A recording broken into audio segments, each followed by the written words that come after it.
We're gonna move on now to public comment. This is the time when, the residents can speak to anything on the agenda or anything at all. I know that there are, a number of people for the different, planning committee, agenda items. So for the board's, knowledge, it would be best if we just have, people come up first for, Denison Sand, if anyone is here, then the Royal Palms, and then, Brandon Ziegelmeyer property, and then after that, we can move on to, public comment of any other nature. You're welcome to speak on anything you want. So is anyone here for the Denison Sand? Oh, Mr. Denison. We'll have you come up during the agenda item. Okay. But anybody else from the public? Okay. So then anybody from the public, it looks like there's some people from, to discuss the Royal Palm investors. If you have public comment, this is your time to speak. State your name. Yeah, please state your name and address. My name is Lisa Bender, and 4220 Woodcrest Lane. I live directly adjacent to this to this lot. What I hope that this board understands about this request is that it's clearly profit-driven and poses significant risk to the well-being of our community and the integrity of our neighborhood.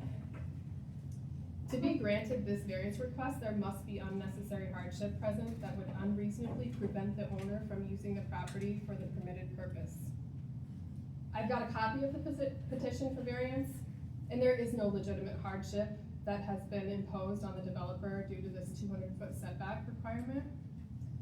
They state the lot is unusable, which is entirely false. Today, with that setback in place, and according to the developer's own plans, they can fit 2 buildable lots on this land. They state that a lot cannot be used as residential under today's ordinance. If even one house can be built on this lot, which it can, you must acknowledge that there's no hardship in place. The problem the setback imposes for the developer is they simply want to maximize their profit by subdividing this lot into as many new lots as possible. If this variance is granted, it will allow the developer to move to the next step, which is to subdivide this land. It's well established and publicly known that there's a 200-foot setback from the Highway 12. They would have known this at time of purchase of this land, and so did others who were also interested in purchasing this land. Other property owners in this area have had to abide by this rule. Why should this developer, who has no long-standing ties to our community, be granted any exception? To do so would set a dangerous precedent, one that prioritizes profit-driven development over fairness and consistency enforcing our zoning laws. And this approval of a variance must not be contrary to public interest. It says it right on the application. Granting this variance allows the developer to subdivide this land into more lots than this physical land can handle. Stormwater management in this area is already a serious problem. As it stands, stormwater from this lot is routed under the street directly onto my property. During heavy rain events, I have a literal stream flowing through my front yard through a culvert, resulting in standing water that has come alarmingly close to seeping into my house. If the land's developed further, the stormwater runoff will only increase. This is proven by science.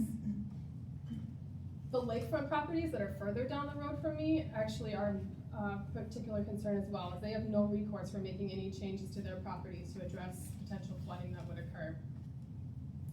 As a homeowner directly affected by this issue, I must ask, how can I be assured this development, if the variance is approved and then the development is approved, how can I be assured that it would not lead to flooding on my property?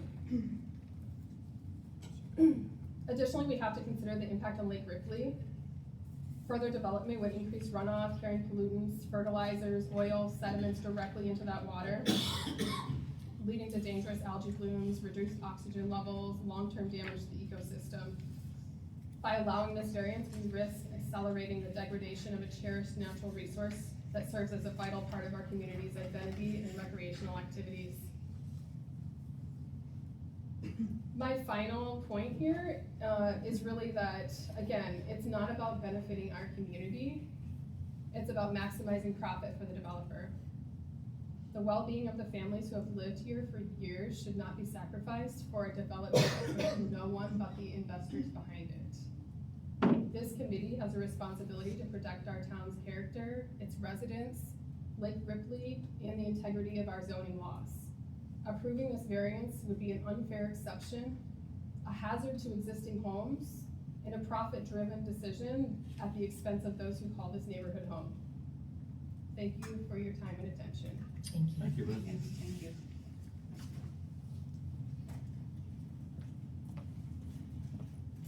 Bringing my water this time because I'm still without a voice most of the time. Sorry. That's okay. Hi, my name is Lauren Kelly. I live at N4203 Sleepy Hollow Road.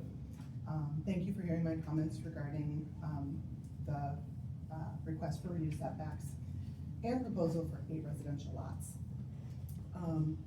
So my family has owned property in this neighborhood my entire life. So I've seen the area grow and I've seen the impact the growth has had. Stormwater management is a big concern, as Lisa mentioned, considering we already have issues in the neighborhood and at the lake shore. A lot of work has been done to try to remedy the standing water situation, paid for, of course, flooding problems. More homes contributing to the runoff, I think, would exacerbate it, without a doubt. In addition to, as Lisa mentioned, the false claims of hardship, I also have an issue with overcrowding. I know the lot was marketed. I'm gonna mention this again. I mentioned it at planning committee. It's already been established, but I like to be on the record with it still. Sorry. I know the lot was marketed as having lake access, but I want to be sure it's understood that the access is for the existing lot and it won't apply to the new lots that might be created per the keyhole ordinance and I believe state statutes. We've had 12 families in our association for decades, and for that to increase by 66% from a property being split that has been absent from the association since at least the 1970s is unfair to the current residents who have been maintaining and making improvements on the property. The other overcrowding I see is that while the 8 lots may conform to the required lot size due to the proximity of the lake, the setback consumes about 50% of the usable lot space. And I don't think the answer to this would be to reduce the setback, but instead to create livable lot sizes. If you look at the newer builds along Highway 12 in Oakland, you'll see they're not like right on top of the highway. They're set a little further back. There have been existing properties, sure, but they're set further back. A lot of them have some landscaping or some sort of something to obscure like the houses and get them off the road a little bit more. And again, as Lisa said, I feel the 200-foot setback is well established. Other property owners have had to comply with it, so, sorry, losing my voice. Why should Oakland consider granting a variance when others have been denied? To me, this would seem preferential, and it could trigger a flurry of requests for variance in order to build closer to the highway throughout Oakland. Being on Highway 12, I don't think the corridor through Oakland, having a cluster of closely packed homes jammed into narrow lots, really reflects the livability of our community. And in the Woodcrest neighborhood, the variance and the proposed lots being so close to one another really changes the face of the neighborhood. Most of the homes in the neighborhood are on 1.5 or 2 lots. They're all very much individual looking homes with a lot of character. There's nothing really cookie cutter about them. And I just think it should stay that way. I value my neighborhood and my community, and that also includes the aesthetics. So these lots would dramatically change that. I also think, just in speaking to the hardship requests, what they would be doing if they made it 8 lots is they're creating a hardship. One doesn't exist now. They can build 2, maybe 3 homes on the existing lot if it was split properly and in accordance with the setbacks. But they're trying to build 8, and that would create a hardship, because they're just, it's not big enough, there's not enough space between between 12 and Woodcrest. It widens eventually, but there's a very narrow spot on Woodcrest, and I also think, there's a reason for the setback. It's well established, and it's, you know, traffic isn't going to decrease anytime soon. So I feel like there's just gonna be more and more traffic coming up there, and I do feel like they misrepresented, in their presentation to the planning committee. They were trying to claim that they were only asking for 34 feet, which I didn't understand how their mathed, because it doesn't. It's a 200-foot setback. I have the setback sheet from Jefferson County. It's literally on their website, and it is a 200-foot setback, or 100 feet from the public road right of way. And in the more restrictive setback shall apply. So it's pretty clear. It's 200 feet.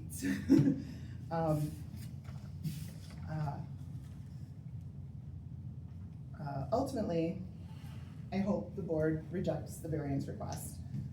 As a resident of the neighborhood, I do see it as opportunistic for the developer, and damaging to the residents who currently live here. And I don't see why they should get an exception where others have been denied, especially since it's been a known obstacle for building on the property. Thank you. Thank you.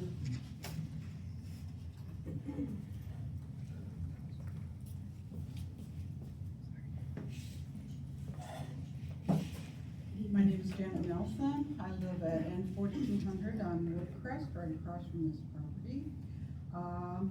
I'm 2 houses down from the vendors, and when it rains hard, I get water in my backyard.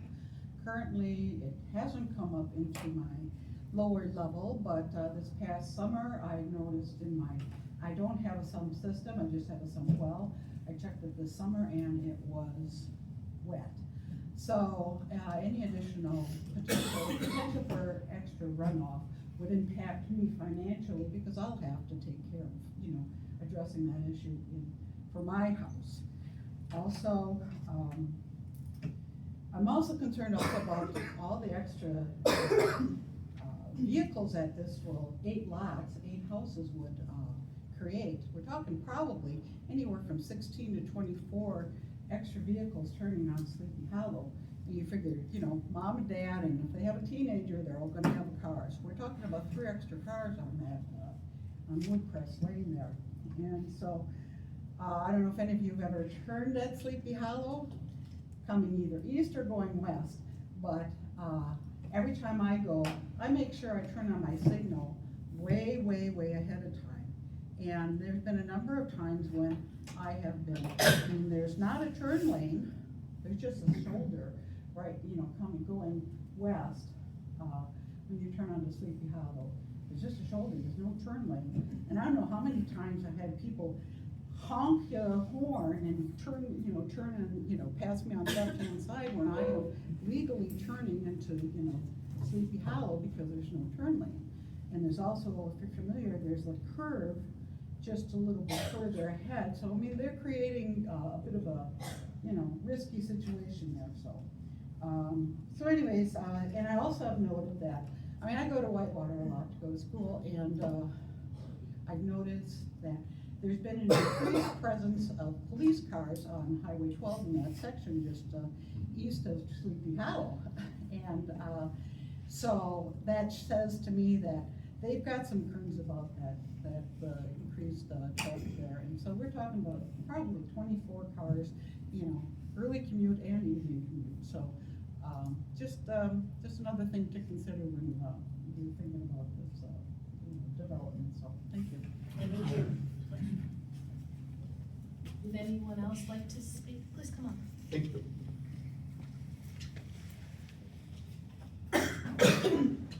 Good evening, my name is Jim Germain. I live at N4272 Sleepy Hollow Road, right on the corner of Sleepy Hollow and Highway 12. Just a couple quick things. 5 years ago, I came in front of the board to seek approval for a detached garage, and that was granted. But one of the things we talked about was moving the garage closer to Highway 12. And I was told flat out that it's a 200-foot setback and it's non-negotiable. And I was told that by the county and by the town. And so we honored that. You know, we did not seek a variance, we just accepted that. And frankly, the garage is a little closer to our driveway than we like, but, you know, we complied with the requirement. And I do support the development of the property. The church was obviously in very bad disrepair, and it was great to see that torn down. And I think residential homes on the property is good use, but I am a little concerned about not adhering to the 200-foot setback. And as was mentioned earlier, you know, when I looked at the criteria for a variance in talking with the zoning director, I was told, you know, quite out, you actually have to demonstrate a hardship. And I know when the property was put up for sale, the actual listing talked about preferential treatment in offers for those that were not seeking certain approvals, government approvals, variances, and so forth. So even in the documentation for the listing itself, there was an acknowledgement that it was a challenge to build on, and they would actually look to award a offer to somebody that was not going to be seeking that. So I think it was well known in advance that there was a restriction on the setback associated with it. The other thing I'd share is, and obviously I think you're well aware, but the Plan Commission actually discussed this at 2 meetings, both in January and in February. At the January meeting, it was unanimous that the Plan Commission said that they supported the development, but they wanted the developer to go back and come up with a plan that allowed the construction of homes within the 200-foot setback. And then, for a variety of reasons, the developer was not at the January meeting, but came to February. And ultimately, the recommendation from the Plan Commission was not to approve the variance. So I guess I look to that as kind of, you know, some food for thought, and, you know, maybe once again encouraging the developer to come and take a look at how they could develop the property while still adhering to the 200-foot setback. I know it's only about 30 feet difference, and it doesn't seem like a lot, but I think that's really my understanding. That's kind of what the county is saying. That's the bright line issue as far as the setback requirements for Highway 12. So I'm not sure where there would be a reason to justify a reduction in that. So, thank you. Thanks, Thank John. you. Thank you for your time. Were there any other comments for this particular case? No? Okay, so there were 2 other written comments. You should have them on your desk, so you can look at those as well. They came in yesterday. All right, so then let's move on, since there's no other comments for that. If there's any comments about the request by Brandon Ziegelmeyer to rezone 2.0 acres from A1 to A2. Would anyone like to, Joan? Yeah.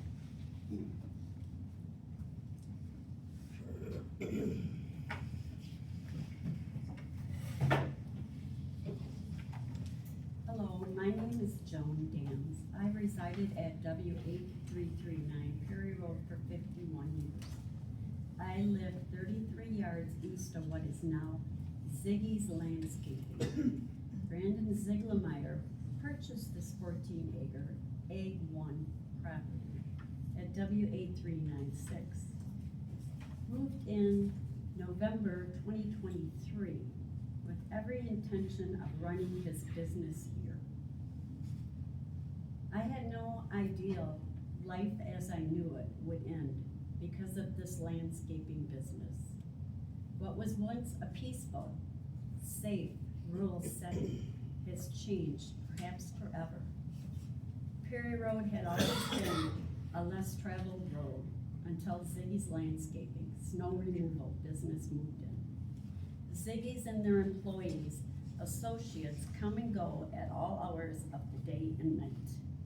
Their loud, fast, big diesel trucks It's now nearly impossible to feel safe during the day, just taking a simple country walk or biking on Perry Road, yet alone trying to sleep at night. At times, as many as 4 pickup trucks will go up and down the road, as often as 12 times or more a day. They'll haul their equipment, bobcat, orange and white backhoe, green dump trailer, or enclosed black trailer. Open trailer also. It is never ending from 6 a.m. to 10 p.m. most of the time.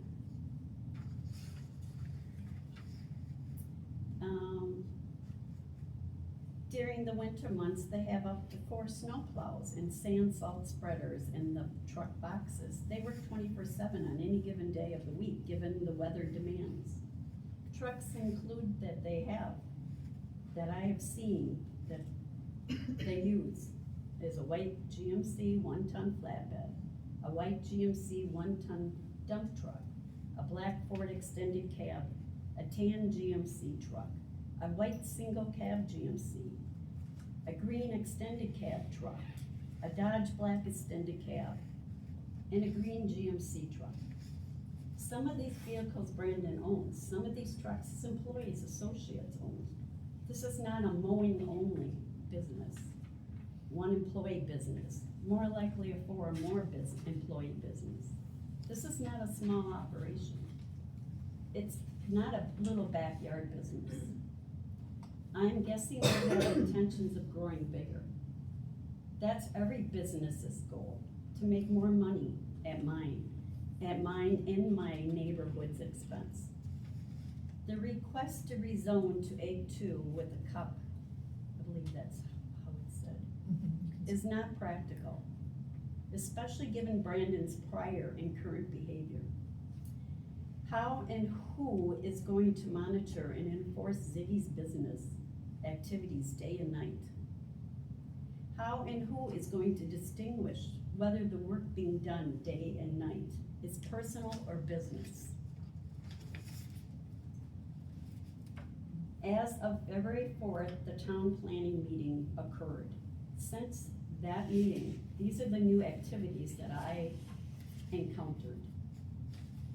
On 2/5/25, Wednesday night at 9:38 p.m.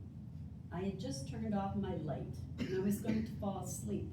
Then I heard the loud banging, loud trucks driving by. I looked out the window and saw 4 trucks lined up near Ziggy's big shed with all the lights on and the bobcat going back and forth from the trucks.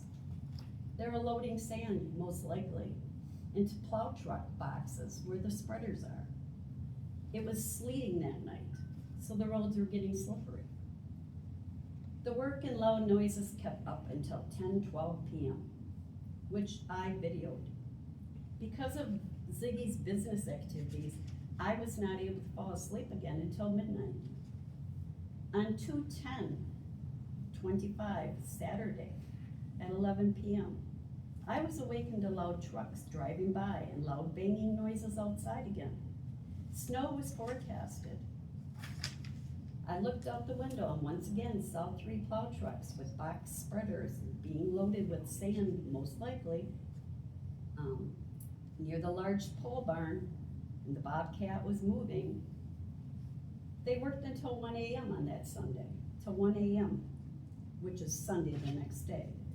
This business activity also was videoed. I was not able to fall asleep until 3 a.m. On 2/14, a Friday, at 6:30 p.m., I heard loud trucks driving by and loud banging noises outside. I looked out the window and once again saw 3 plow trucks and box spreaders being loaded by the bobcat near the large pole barn. A snowstorm was starting up. This loud banging noise went on until 8:20 p.m. I videotaped it again. I did not sign up to live near a commercial business. I signed up for the rural country setting I've known and loved for 51 years. The only noise was an occasional vehicle driving by or the sound of a tractor working in the fields. I haven't been able to sleep with my windows open since November 2023. when Ziggy's moved in 33 yards from my property line.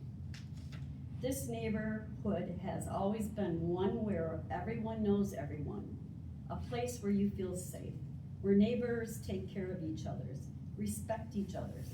Not this guy, he only cares about himself and his pocketbook. Please don't allow our cherished neighborhood to change forever. Thank you. Thank you. Thank you.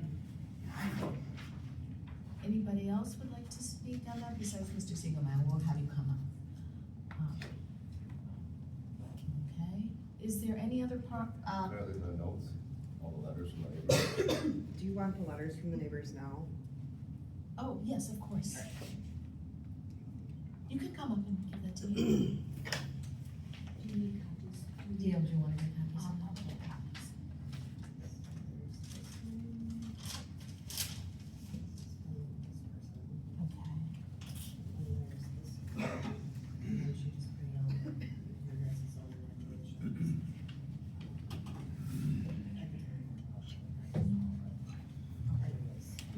If you want to sit and give public comment about that, you may.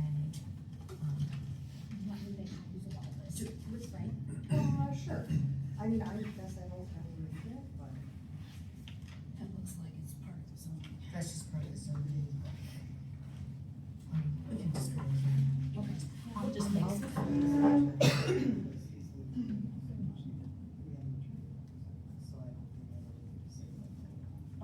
Okay, thank you.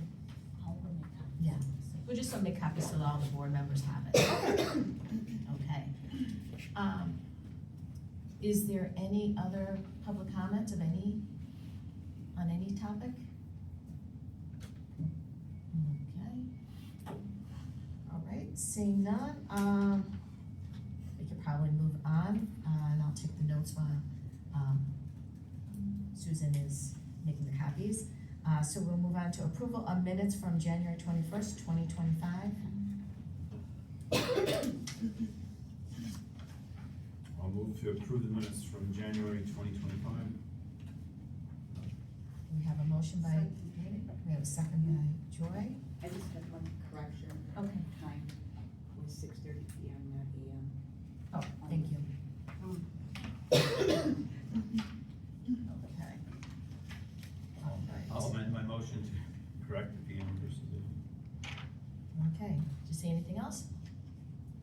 No? Okay, all in favor of approval of the minutes with, the one correction, say aye. Aye. Opposed? Okay. Minutes are approved. I will go over that with Susan.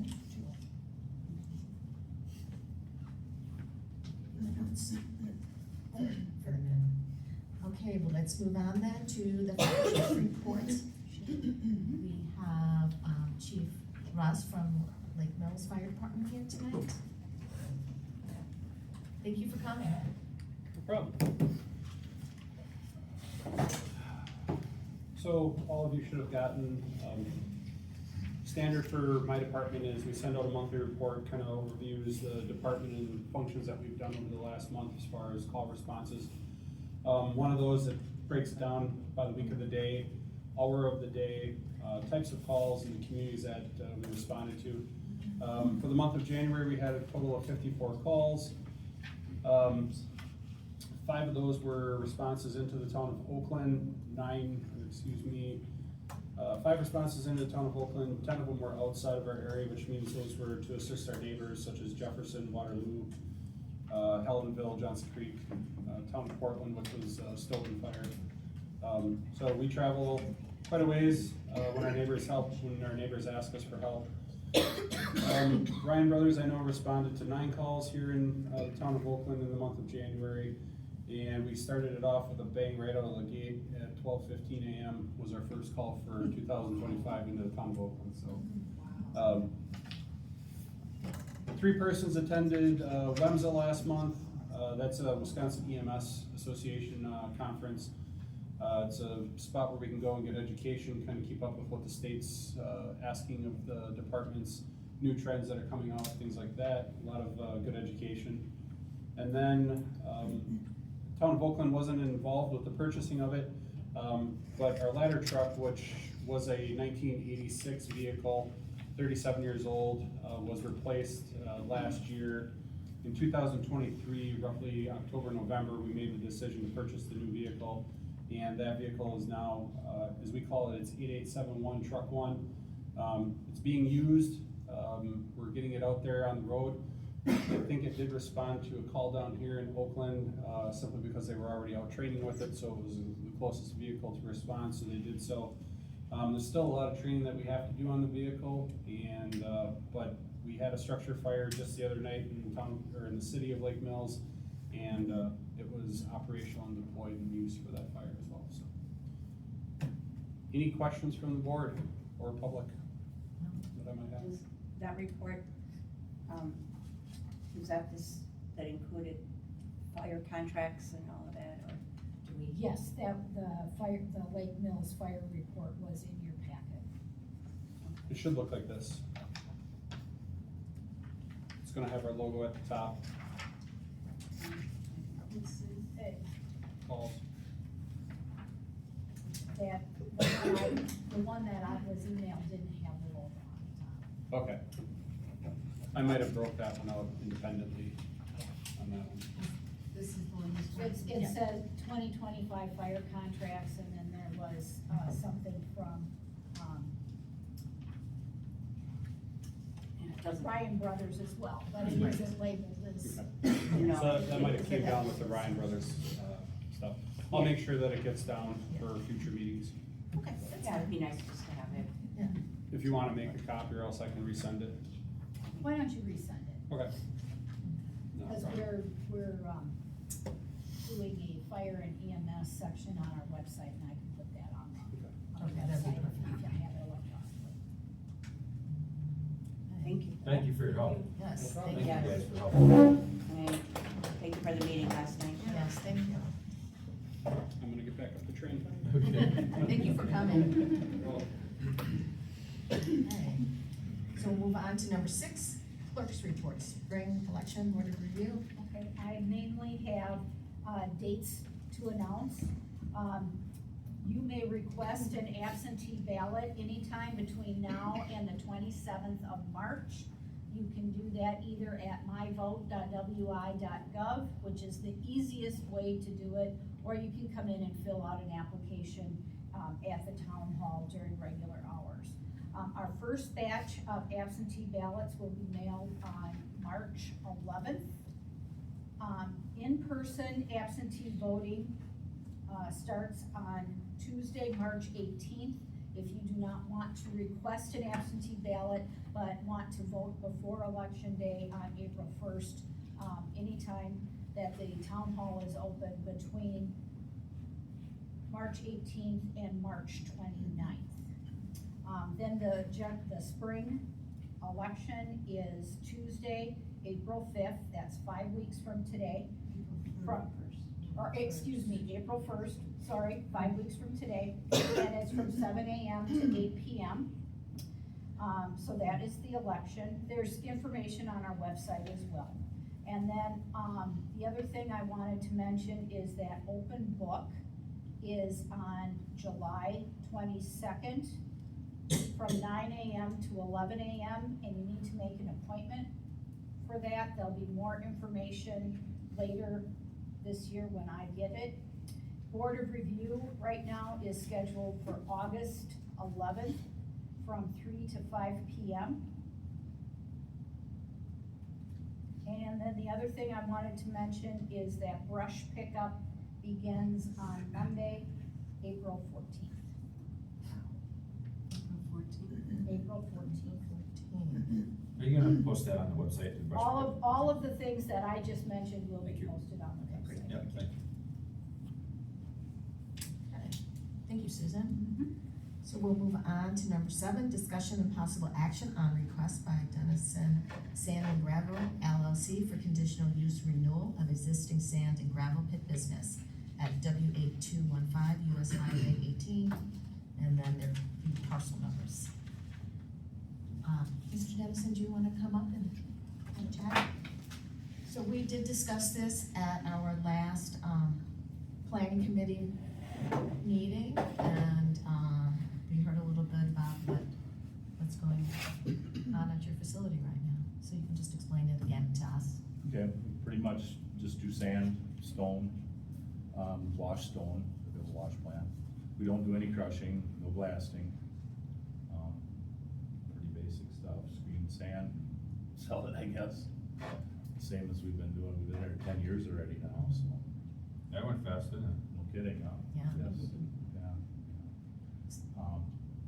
We actually downsized a little bit, we sold our trucks last summer, so all my guys that I had retired in the last 5 years, and it's tough to replace people nowadays, so we downsized some, so right now I've only got 3 guys, my son and I and 1 guy. So we're trying to sell less and stretch it over a longer time, if that makes sense. Sure. Well, we did approve the renewal, so it's just standard practice that after 10 years, the conditional use permit needs to come up for renewal. I had talked to the planning committee that I had contacted the planning and zoning department, and there's been no violations, and whenever he has his inspections and so forth, everything goes really well. It's a well-operated business, and so we voted to approve the renewal. Does anyone have any questions? No complaints? No complaints. I asked Jeff Shield as well, since he's up and around working with you, and he said everything is operating very smoothly, and The county inspects it at least once a year. right. And so everything goes very well. Right. No concerns. No concerns at the planning commission meeting? No. Anyway. Okay. I'll move to approve the, request for, the renewal of the, Dunstan? Dennison. Oh, I apologize. No problem, nobody can drive. Hey, mine's just as bad, mine's just as bad. Santa Clara LLC for the conditional use permit. I'll second it. Okay, we have motion and second. Any further discussion? Hearing none, all in favor of approval of the renewal of the conditional use permit, say aye. Aye. Aye. Opposed? Motion carries. So, we will just, send the form out to the county, Yeah. and then you'll go through it all again with them. Yeah. But they'll send you a They'll send notice. me all the stuff, Yes. so I'll just wait to get it from the county. Yes. No blasting. No blasting. No blasting. Yeah, no I blast. see that 10 years ago. He said no, me too. All right, thank you. Great, thank you. Okay, we'll move on then to number 8, discussion of possible action on request by Royal Palm Investors LLC for variance to allow for reduced setbacks for existing R1 lot at WN 460 US Highway 12, and here's the parcel number. I guess the engineer did not show up today. They were aware of the meeting.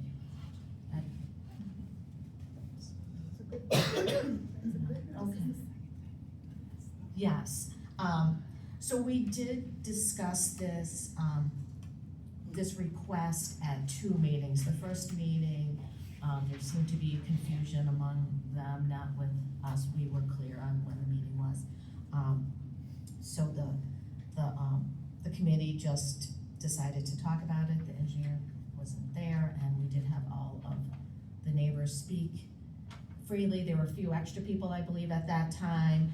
And at that point, we said that they needed to come back to the planning committee, not to the town, for further discussion once the engineer was there. And so they did come back last time and presented their parcel and their request for the variance. So there's a 200-foot setback, as they had mentioned, from the center line of the road in the county's ordinances, or 100 feet from the end of the right-of-way, whichever is larger. So the 200 feet is larger. So they are requesting a variance for 166 feet or so. I can't remember the exact amount. And 69. It's on your minutes. Okay, and so, So that is the 34 feet less than what the actual is. That's what one of the public comments had said. And so at that time, there were a lot of concerns about having eight properties divided up. The first time we did talk about their peer association. They have a 40-foot wide peer association, and I did look into it. There is a keyhole ordinance that's mentioned, that is our ordinance, that says that if you're not right on the lake and you subdivide a piece of property, you do not get to have that many pier slips. So that only comes with one. If you divide it up, there's only one lot that will get access to the lake. And it is backed up by state statute, so I have confirmed that. We did go over that last time with the developer, and he was very clear that that was the case.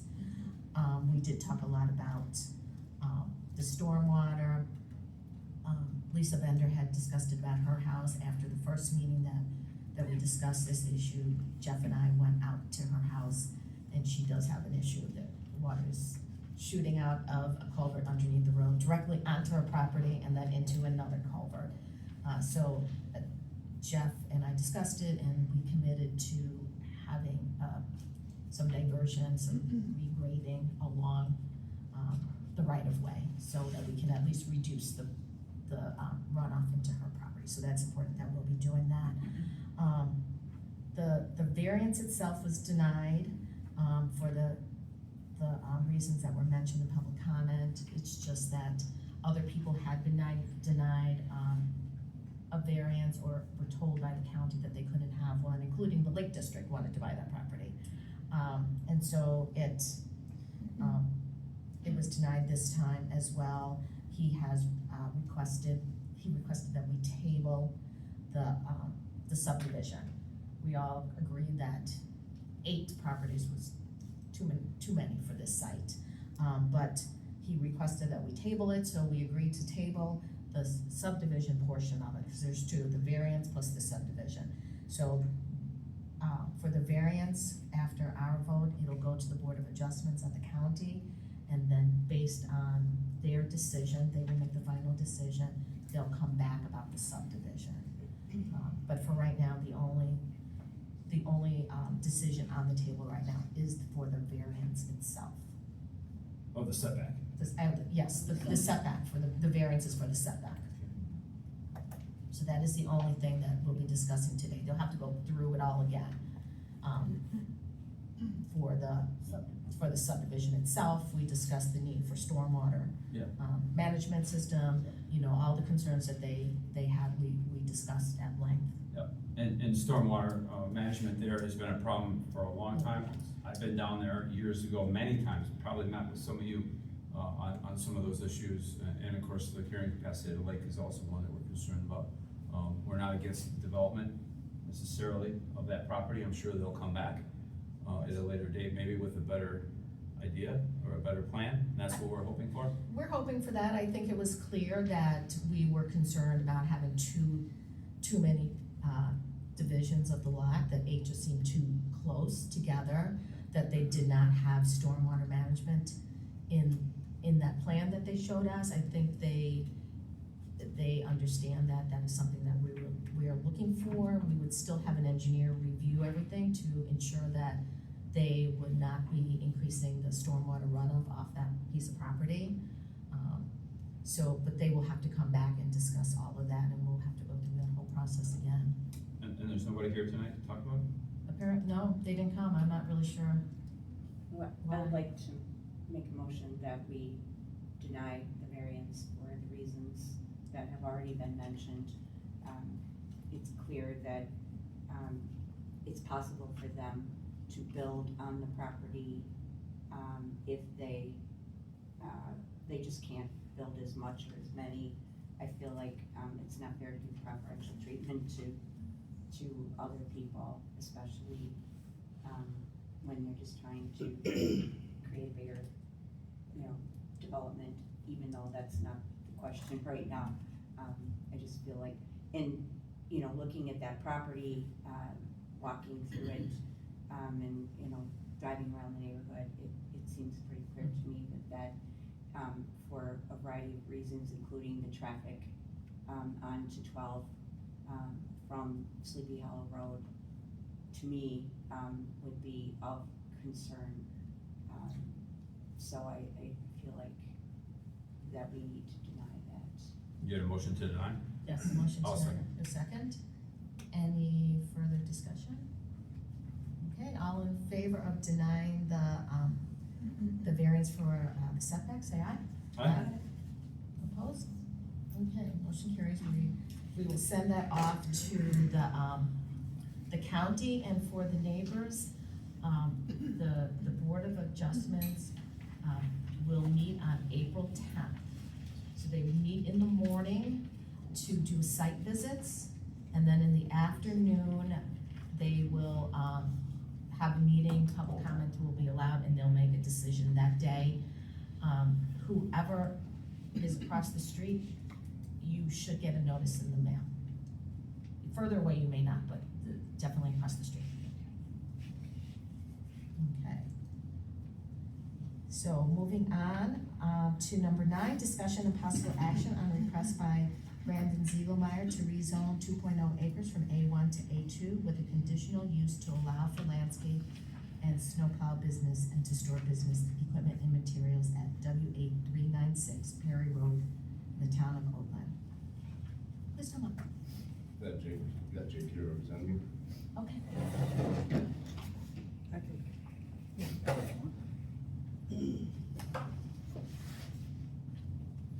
Good evening. My name is Jake Remington. I'm with the law firm of Hush Blackwell, representing the applicant in this matter. I wasn't at the planning commission meeting, so I'm not aware exactly what was discussed. That was filled in as to the general discussion and heard some public comment today. I did take a look at this and wanted to speak a bit about the two requests, one the rezone and then the conditional use. First, as a general matter, much of this area is agricultural, A1. So there's farming activities going on there. I drove Perry Road and noted of, parcels with outdoor storage of heavy equipment and silos. So I'm assuming there's seasonal work there that is heavier in nature versus other times of the year.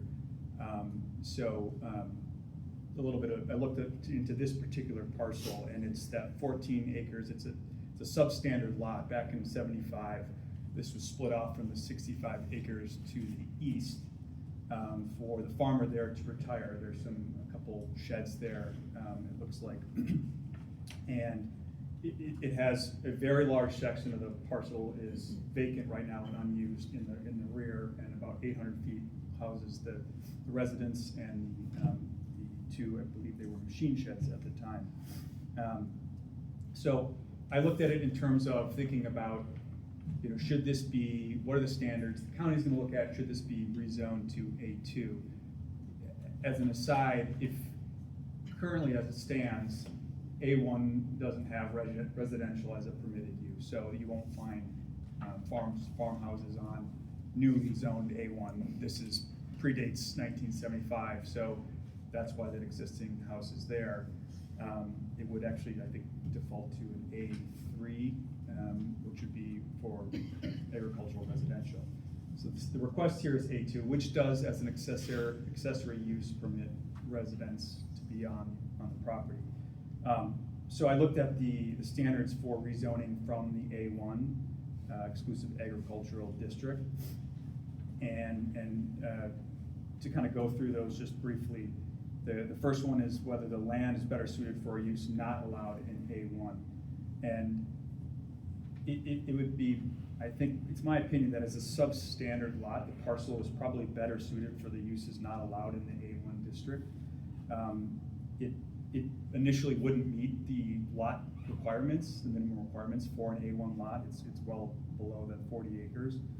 And the unusually narrow and deep nature of the parcel doesn't make it conductive to farming activities, and the existing accessory structures are better suited to the proposed conditional use here and potential other uses that would be available in the A2 district. I do believe it's consistent with the county comprehensive plan, and I know that this will be reviewed by the county on the rezone. But it's not going to alter the rural character of the parcel. It's not going to harm or detract from any agricultural space, because it still has, as an A2, an agricultural use primarily. So it's not like it's going to something where it's losing that agricultural nature to it. The rezone is for 2 acres as well, so it doesn't include the entire 14-acre parcel. It would also promote economic development goals of the county and the town, as many of the uses allowed in the A2 district provide necessary services to the residents. We've heard about the landscaping activities and snow removal activities. And pausing there briefly, I believe the applicant has noted previously, and I'll reiterate that from my discussions, they were mistaken when they purchased the property as to what they could do there, and that is by no means a free pass to obtain a rezone or a conditional use. That's why we're here today, to correct that. I think a lot of the back and forth is fairly categorized as neighbor disputes that I hope can be resolved, especially as it relates to conditional uses, through reasonable conditions related to that use, such that any sort of perceived or real impact by the use is mitigated. But to the point of the proposed use, it's a service to the community. When roads are slick and there's snow, they're providing a valuable service. So there's that as well. It's also, I believe, consistent with the, as an aside, it also allows the property owner to earn a living wage here and make use of this property in a way that is not traditional, where it's A1, because again, it's of its size, due to substandard size, it's not going to be farmed, but to use this parcel in a way that meets the A2 uses and also allows for residents. I believe it's consistent with the town's comprehensive plan. It's not currently farmed, and as I said earlier, not an adequate size or really orientation to be farmed, and it wouldn't further fragment any agricultural land if this were to be rezoned. Also looked at the Jefferson County Agricultural Preservation and Land Use Plan, and believe that would be consistent with that as well. The A2 district is expressly considered within their preservation plan, and particularly on occasions based on pre-existing uses and zoning patterns. So again, I think the way this parcel was subdivided and split back in '75 and the way it exists today has sort of moved it away from these large parcels that A1 that are traditionally farmed to the east and to the west. I don't believe it will substantially impair or limit current or future agricultural use of the surrounding parcels. And I believe some of the letters, at least one of the letters that you submitted today, is from a neighbor who still makes use of is it the west or the east parcel? Yeah. 65 acres was the original. Yeah, so that's the 65 acres that was originally split off. And I think it's consistent with other uses, actually on Perry Road, I believe down, the other letter was from Mrs. Anderson, correct? Who is down Perry Road, W8614 Perry Road. I think there will be adequate public facilities to serve the proposed and potential land use. There's no issue with this A2 zoning designation. The uses provided in that district, an A2 zoning district, wouldn't require any additional public facilities, nor burden the local government and require needed services. And I don't think it's going to cause unreasonable air or water pollution, soil erosion, or adverse effects. In terms of, again, the conditional use, which is related but separate issue. I think, and the board can speak to whether there was discussion about that, but I think a discussion about reasonable conditions that one might impose for that type of use is really should be the focus of this going forward, and in terms of hours of operation, other things that might mitigate perceived or actual effects of the proposed use. So I guess, and then it looks at soil. We're supposed to look at soil productivity rating. A lot of this is prime soil. The most of the front is, I guess they call it 2P, but again, the current use of it is vacant, and there might be a future land use where the back portion is potentially split off and sold to one of the property owners. But as far as this front parcel along Perry Road, I think the uses listed in A2 would be a good use for this parcel. Now, I don't know if there's anything else that you want to add. Not like generally about like that, but. Can you state your name and Carly. relationship? Yep, I'm Brandon's fiance. Okay. Yep. So it's partly your business too then? Or, My name is not on the Oh, okay. business, no, but I'm just also speaking on behalf of him, just 'cause, yeah, it's just easier that way, but it's just been like very rough out the gate, if I'm gonna be honest, like living at this home, with the neighbor coming over, and it's just been a lot. Like, we have 3 little kids, and I'm not trying to give like some sob story by any means, but like we have to make a living as well. Yes, of course, like he has friends that are coming in and out or whatever, but you can't, sit there and be like, oh, your friends can't come over at, let's say 10 p.m. or something like that. Like, you can't, neighbors cannot decide who's gonna go when and where. Like, you have to also be able to differentiate between personal and a business. So just because someone's coming to our house at 9 p.m. doesn't mean that they're coming to work for our business. And if you look through like who actually works for us, we only have 1 full-time employee. So her saying that there's 4 employees is also false information. Like, I could list a whole realm of false information, but I'm not gonna sit here and argue. But that's besides the point here. That doesn't have, someone's opinion doesn't have anything to do, in my opinion, about what your neighbor can and cannot do. Like, so if we wanna speak like traffic here too, okay, so once again, we're a seasonal operation. Of course, we're gonna be more busy between the summer, spring, whatever with landscaping. Gerner down the road, same scenario. Semis, like he's a farmer, lots of traffic, seasonal work. Like, that's just kind of the way it goes. So, also, we live next to the Speedway. That I can like vouch for myself is 20 times louder than any noise that we make at our property. So her saying that, oh, she hasn't been able to sleep with her windows open. So how have you ever been able to sleep with your windows open? Because the Speedway is blazing loud. Like, it just, I'm not trying to go back and forth, but like, there's a lot of like untrue, non-valid points that I guess are very frustrating. And also, like, we moved out of the city to have something like this. Once again, we were never told like, hey, you need to zone to this in order to run like your business out of there. Brandon's never, this is his first time running his own business. Lots of information and knowledge to be earned, like as the time goes on, running your business, obviously. Like, we didn't know, like, yeah, so this place, you have to be zoned this in order to run what you're doing or whatever.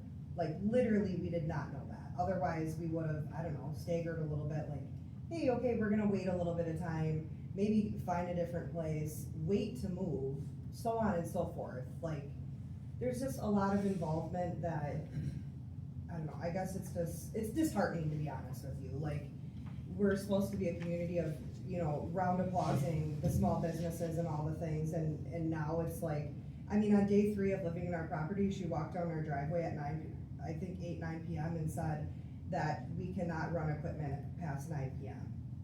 Like, so if we wanna say, okay, this person's not being nice to, so-and-so, like, how would anybody feel, like, when you literally just move in with your family and are being told, this is your rules, X, Y, and Z?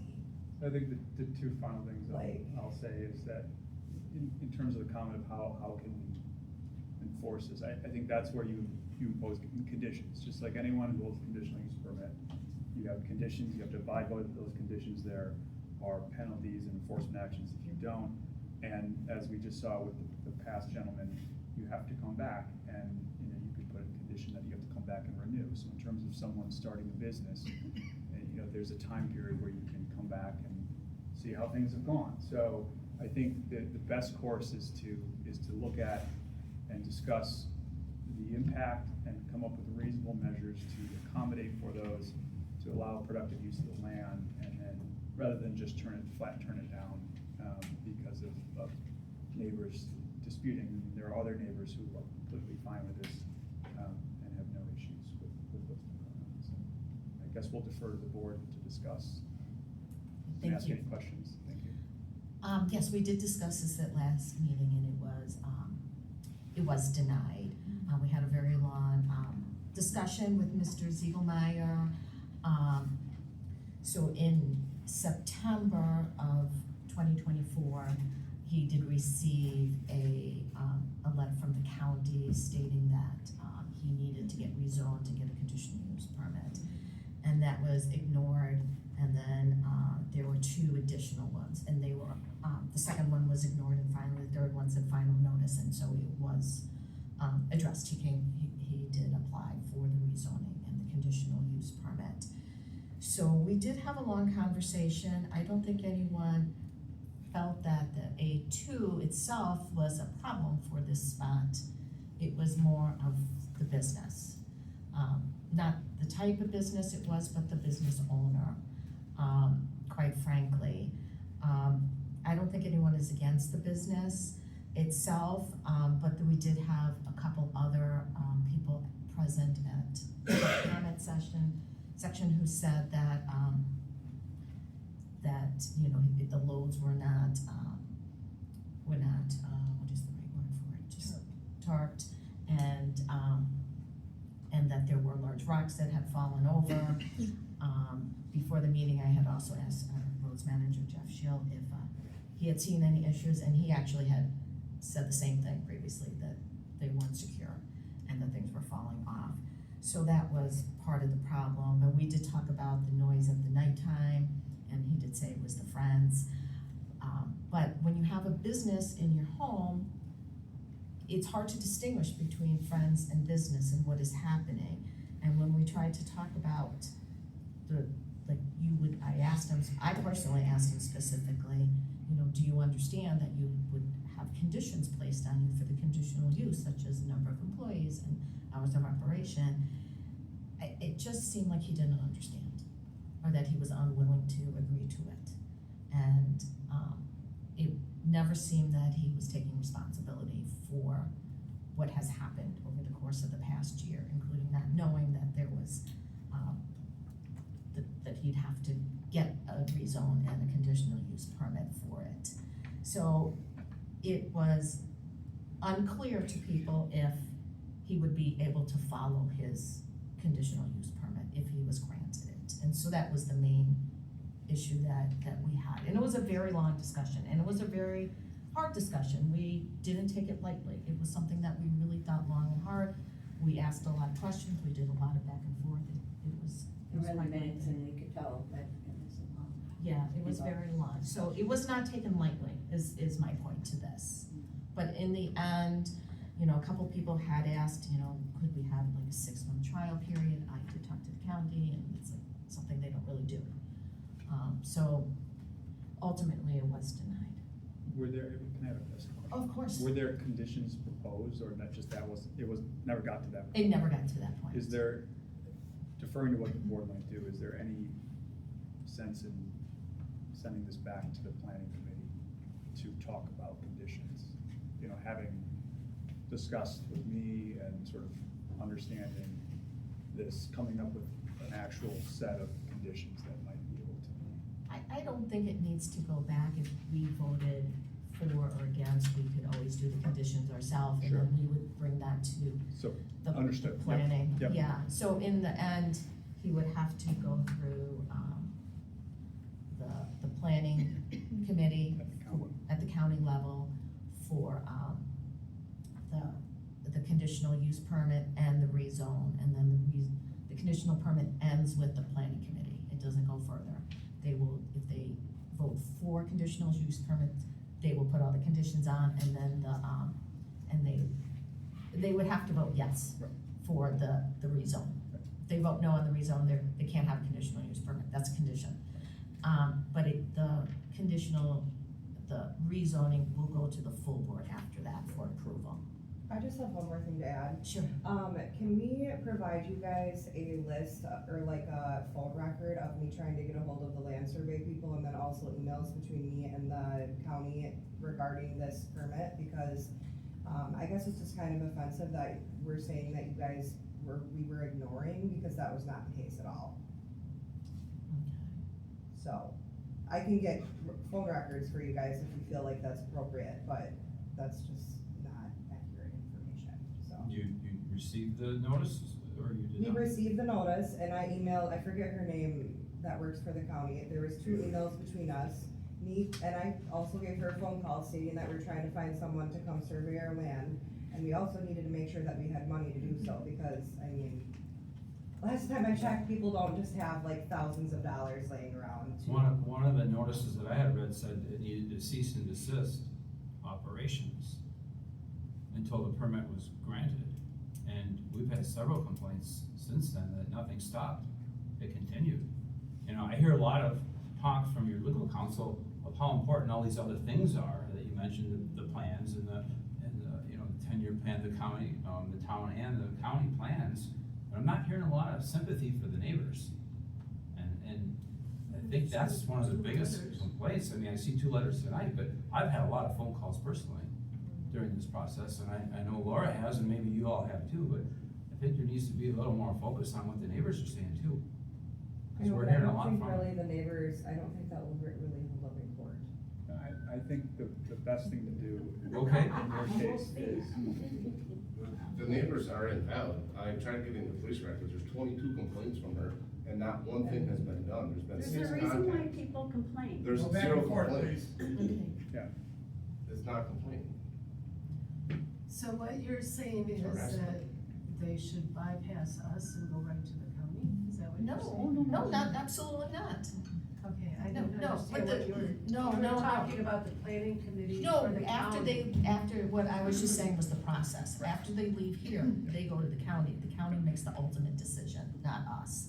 We Right. can, if we decided to either say no and pass that recommendation on to the county, we could say no, but if you decide that you're going to, we can say, we prefer that you don't approve this, but if you do, please consider these as conditional use. Or we can say yes and give examples of what we want the conditions to be. So those are our options, that's all I'm So saying. what the attorney was asking, if he could go back to our planning committee.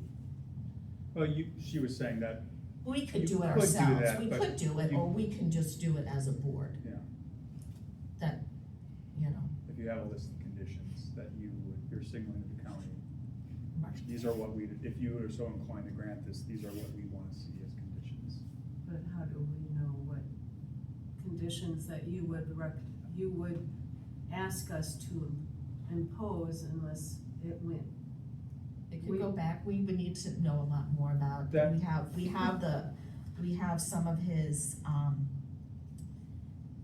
the business operations, the things we would do would be putting, we could go back to the planning committee, that is not a problem, but these are the items we would need to discuss, is the hours of operation, how many vehicles he could have, where they would be stored, where his equipment would be stored, you know, they could, lighting, noise, you know, there could be a Yeah. lot of different things that could be placed on it. And my thought is rather than end it now, if that would be a more, it sounds like the discussion never got to that point. No, it never got And to I that think it would be point. productive to have it, because the county's gonna wanna hear from the town what conditions, if it were to grant it, what conditions would accompany it. That's what Right. I'm thinking. Yeah, but the truth is, we denied it. I don't know if we can go back. I mean, we could go back and still say we denied it. But I don't know if the planning committee would be willing to put conditions on it, because we did Can- deny it. can we send it back to the planning committee, asking them to put together a plan, an operational plan, or the conditions, I should say, that would be acceptable to, work with the owners to come up with a plan that they would commit to? Can we do that? We can, I don't know what the results will be, but Well, we can certainly do that. We certainly have some individuals on the planning committee that are probably capable, more so than some of us, I suppose, for, being able to help put together conditions for a business like that. We can definitely do it, I think. Well, I don't know why we would be,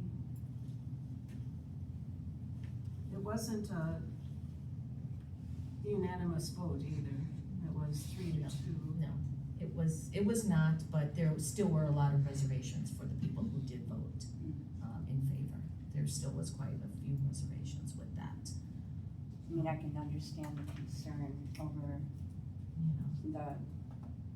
There were just a lot of issues at a former location that Mr. Ziegler talked about as well, that he moved from Fort Atkinson to here because he couldn't have his business But we're there. not hearing anything coming from them. I understand that, but it was just, that was part of our discussion, that I'm just explaining, and so that was part of the history, so that was part of the decision making as well. That there's just been. fair at all, that's not. Well, it was far as history and that it was repeating itself with a lot of. It's an open case. It was a lot of, the same types of issues that were happening, so that gave us reservations that the conditions would not be, And where did that come from? we were given that information. From who? Joe. Yes, we were given that information from her, but there was, there were. From the neighbor? They're public Maybe that open information. They were records. public, yeah, they were public open records. And they're open, they're not resolved. Mind you. I feel like we should review That is not fair. this. It was a very, very small aspect, I will say for my personal, it just felt like everything, including not knowing, was always somebody else's fault. It was the realtor's fault, it was the friend's fault, it was somebody else who took the truck, it was his fault. There was never a real sense of, I take responsibility as the owner of the home, as the owner of the business. And that was really the main reason why, that we felt like that if conditions were placed, we were not confident that they would be followed. So that was the main reason why. And that is an issue for the town. So what normally, just thinking out loud, what normally would happen then in a situation where a conditional use permit is granted and the conditions aren't met? What's the next thing that can happen? The county could go out and give them a violation, Just a violation, they couldn't revoke the permit? most likely no. You could put them as a condition. There can be conditions about X number of violations results. Revocation of the permit? You can think of all number of conditions that might be employed. I mean, That- how willing are you guys to work with people to come up with a reasonable plan of operating hours? I mean, very willing, we have a $4,000 mortgage that we can barely pay as it is, like, pretty much we were forced out of our house in town because of this exact reason. Which, yes, we knew what we signed up for running a business, but we knew that that's what we had to do to be able to afford our bills. Were we in the right exact place in town to be able to have the means to move out to this house right away? No, we weren't, but we had to. Like, we, literally, that was the only. But Carly, you would be willing to work with. Yeah, 100%. Yeah. But that's the thing too, is like, it's just also, I guess, confusing because, so like for snow removal, for instance, how do you abide by times with that? Like, that doesn't make any sense to me. What, I think that's where it would be seasonal, or, just like if you have agricultural implements working at certain hours. It's seasonal and it's limited. It would be limited to the Correct. days that Right. If that there's snow on the There's a ground. snow emergency, correct. And I'll be 100% honest too, like, when pretty much people are saying like the lack of education, like there's a little bit of like uncertain, or like, you're not, what do I wanna say, like he doesn't really know what's going on and is like uncertain about things and blaming other people. Like, I'll be 100% honest, like there's so much to learn with running a small business. Yes. Absolutely. We still don't know what we're doing. Like, that's just the bottom line. So, once again, I'm not trying to give some sob story, but like, right now we're dealing with mold in our house as well. Like, there's a huge, like, I don't know what we will do if we don't get this, is the main issue, like, really. I would like to, if the attorney would come back with a plan with conditions that they're requesting, that they would be,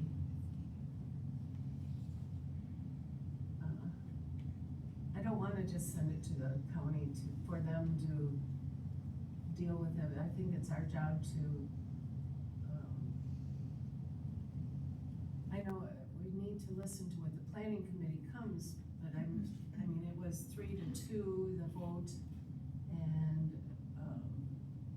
didn't have an attorney at that time when they came to the planning committee, and from what I'm hearing is the information that you got was from a neighbor, or? Well, he freely talked about his time, so did she just talk about their time in Fort Atkinson. He talked freely about the situation there. So that was, disclosure from him. That was disclosure from him. He talked about it. Okay. So it was. That's not what I heard you say Well, earlier. we had heard about it, but then he did talk about his experience there freely on his own, without us really saying anything about it. He talked about it, we didn't go into any details. So, we can. I mean, if I may, I think part of it in having experience with this and all sorts of developments is, and as a new business owner, is understanding that part of it is with conditional uses, that you need to understand there's gonna be give and take. And, it's not a way for towns and counties and jurisdictions to, make it hard to earn a living. It's the point of land use planning, property and land use planning, and having neighbors, getting along. So I think, again, given that a lot of the discussion was about prior, businesses. Not that much discussion. Not that much, but. No, that was not But, really the but case. kind of the What call was it hand wringing about what's happened, which again is not, you don't No, whitewash. that's actually not my decision, that was not my decision-making. My decision-making was because I asked him directly, and he was not able to say to me. Right. I understand that I did not follow the rules, that I let 3 violations come in, and I'm not taking responsibility. And I said, well, do you understand that you have to follow these rules if we're given to you? He could not say yes to me, and today he's not saying yes to me. Well, That's the not true. rules were, I didn't you're understand talking what what you asked me. rules were given to him? Well, You can go back to high school, my reading, my comprehension is not there, so don't use that against me. it was just, we I just didn't asked. understand. That's why I have somebody speaking for me. He didn't understand about, getting the 3 violations. And he didn't have his attorney present at that time. So, I feel uncomfortable denying it and sending it on to the county for them to deal with it. I think I would make a motion to have them come back with a plan with their, conditions that they're willing to accept, and we'll set it on for another hearing, another time. Well, we have to accept it too, not just what they would accept. We have to make sure that we accept it. There's gotta be a second first, Okay. or we have discussion. Well, I'll second it so we can have discussion. Okay. I certainly understand, how you feel behind the 8 ball, there's no doubt. That happens. However, it doesn't exempt you from finding out about the rules, and what should happen. And now that we're here at this point, it would help me considerably to see, from you guys, especially you, not to disregard you, No, that's okay. but being the owner, Yeah. a genuine sense of, okay, you know, let's see how we can roll up our sleeves and work this out and come up with something that's livable for everyone involved and commit to that, rather than, you know, 2 people digging in and, just being angry. You know, I feel like there's something that can be done, you know, and we can demonstrate respect for our neighbors and our community, even if they are difficult, okay? But, it's possible to do something, but it's gonna take work on your part and sincerity to come up with something and bring it back to the planning commission and present it. And, you know, see if we can take another run at this. Well, I believe the motion was to bring it back to this body, not to the planning commission. Oh, Because So it'd have to come back I thought here. that you said Okay. we could Well, go back to we the could go planning. back, we can, but I don't know, I'm not hearing, what I'm saying is I can't speak to the planning committee, because the planning committee decided to go back. We can say we're taking it back, but, Well, the motion on the floor is to bring it back here. To bring it back to the top. Yeah, Joy made the motion. yeah, but Right, I think because Sheila I- misunderstood, so Yeah, I she's, guess I did misunderstand. so we're just Well, trying to clarify. I That's made all. it that way because I thought you were I can- willing to take it back to the planning committee. It's whatever the board, this board decides will be I respected. feel like it would benefit us to have the planning committee involved. I know I'll some people, rescind my motion, okay, or amend my motion to send it back to the planning committee, providing that the attorney and I have a hard time because I have a legal, not a plaintiff, but that's my Applicant. background. Yeah, right. They bring back a plan that's with the conditional use, conditions, I guess, for review by the planning committee. to bring it back to the planning committee for their review again and to send to us. That's I would second that. I think it's worth a try, my amendment. you know, given, sorry, Sue. Sorry. Sorry. Basically was, amend my motion to send it back to the planning committee. Okay. Joy moved to amend the original motion, which states that the petitioner submit, the petitioner being Brandon, submit a conditional use plan to the planning committee for review. Is that correct? Correct. I need to know what to say. Okay. That would be the motion. Joy moved, You Sheila second? second. Any last thoughts? Okay, all in favor of the motion, say aye. Okay, motion carries. All right, so you will, Yep. Ball's in our court. and we'll have to go back, it's next week.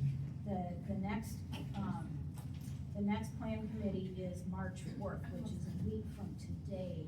The next planning committee after that is April 9th. It'll have to be April Or 9th. excuse me, April 8th. It's It'll the have to be. Tuesday after the election. It'll have to be April 8th. Yeah, I think you're gonna need time to do anything of any Yeah. quality. And the board will need, you'll need to submit it prior. Yep. We will notify the county of Okay. what we decided tonight, and so that they'll they'll know, they'll know. Thank you.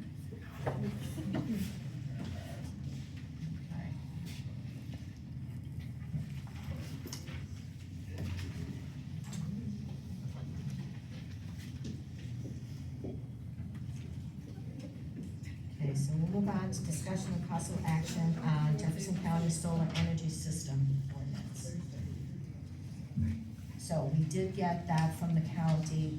There is currently no solar energy ordinance, and they feel now that, they need to start providing one and come up with a plan.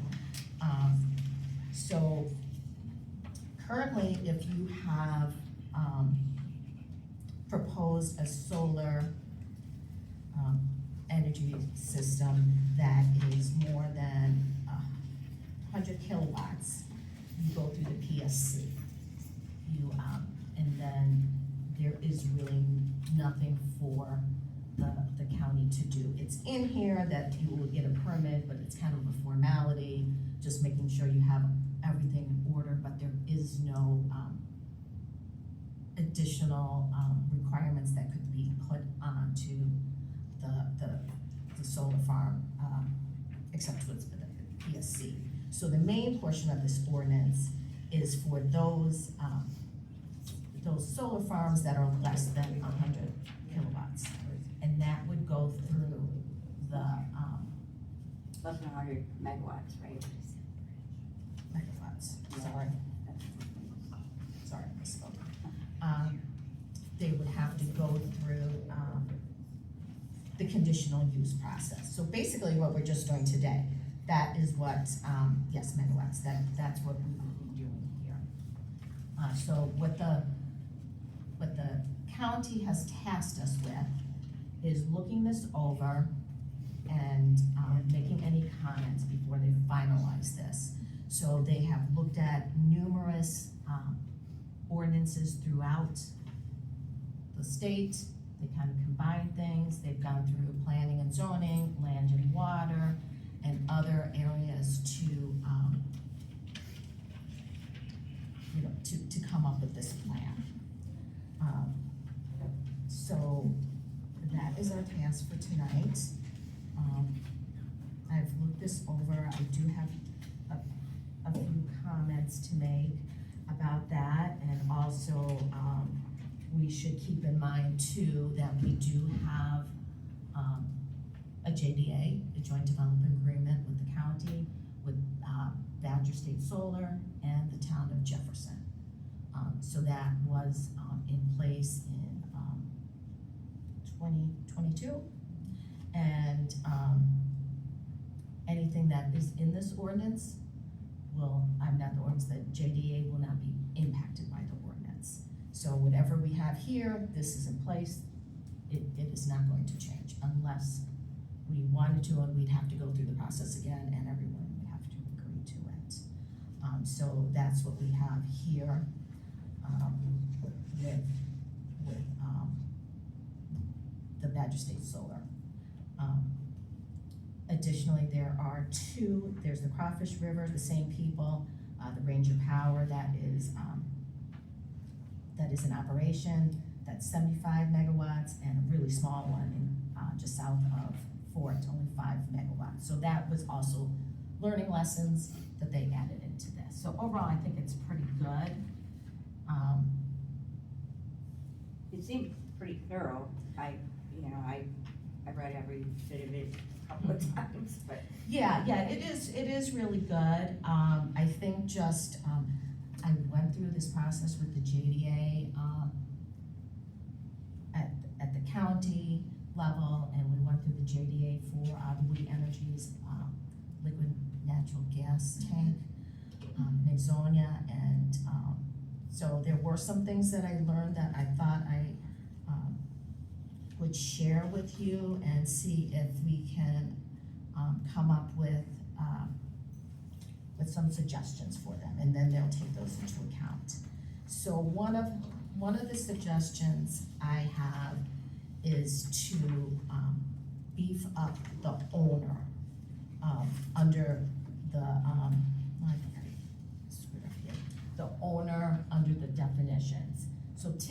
what can happen with these solar systems is that when they get built and everything, they get sold. So we want to make sure that it's very clear in the ordinance that anybody who takes over this, if it's sold, that they will have to take on all of the responsibilities that were placed on the original owner, especially decommissioning. That is like really key. We want to make sure that anything that is in the decommissioning, I think it's pretty good. It's taking away everything, which is really important, and getting it back to Ag 1, Ag 2. We don't wanna leave, if they are allowed to leave any of their piping in the ground, you can never use it. Right. So we wanna make sure that that is very clear. Is that under F, where were you at, under F or? I don't know where I am. I've got page 2F is where. Yeah, it's the owner. definition of So owner. that's where you're at, language? Yeah, we could add language there. I think that if they decide that they wanna put it somewhere else, it doesn't really make a difference to me where they put it, but yeah, that's where I think would be a good spot to put that. So to add in about or Yeah, just make it more clear. I think later on in the ordinance, it's fairly clear, but, I did talk to Matt Zengel, and he agreed that would probably be a good thing to do in here. Is there a specific language that we can add into it now for approval, or what were you thinking? I didn't have anything in particular, more just means the owner of the property, applicant or developer, or any, any subsequent owner, if the property is sold, just something to that nature. I think that's a good idea. I'm just trying to find my notes. I had written some notes on it as well. Yeah, I asked them, and they said we could just make a list. Oh. There've been a few few towns that have responded, and they came back with some comments. I don't know what they are, but, I feel that, and one just denied it completely. I don't think that is a good idea. No. We need to include that. So I think Okay. just saying something like that, and maybe in our decisions, we can give those, so this is a county ordinance, this is a county ordinance. not ours. No, it is not ours. This would be theirs, and they're just asking for input. Are we looking to add the input and then ask for approval from this board, or how do you wanna move forward? Yes. So, Okay, or we can just discuss all the changes and just say we agree. We could just make a motion to send all our suggestions over to the county. okay. And ask them to rework it, Yes. or add to it, adjust it, Yes. whatever. For them to Yeah, review. that would make sense, cause Yes. then they can mash everything together Yes. from all the comments and. And they don't necessarily have to take all our suggestions. Right. We don't necessarily have to find the language or, the section. There are a couple of things I think we needed to add. I don't know where they would go. So I think just saying add a section on this, I Yeah. think would suffice. I don't think we have to get into the weeds with a lot of the language. No. Okay. Another one I thought, would be to define director a little better and define district a little better. It seemed, in a couple of the places, and I think I did that on page 8. Director and district. Correct. That's just something I thought, and it could be because I don't have a lot of experience with that, but, I felt like it would be helpful to have that definition. Yeah, So they don't have, maybe what it needs to be is to add it to the definitions. Right. Yeah. Yeah, just Yep. add it to the Yep. definitions. And then I'm curious about certificates of insurance for these things, like liability insurance, especially if you're decommissioning, things like that.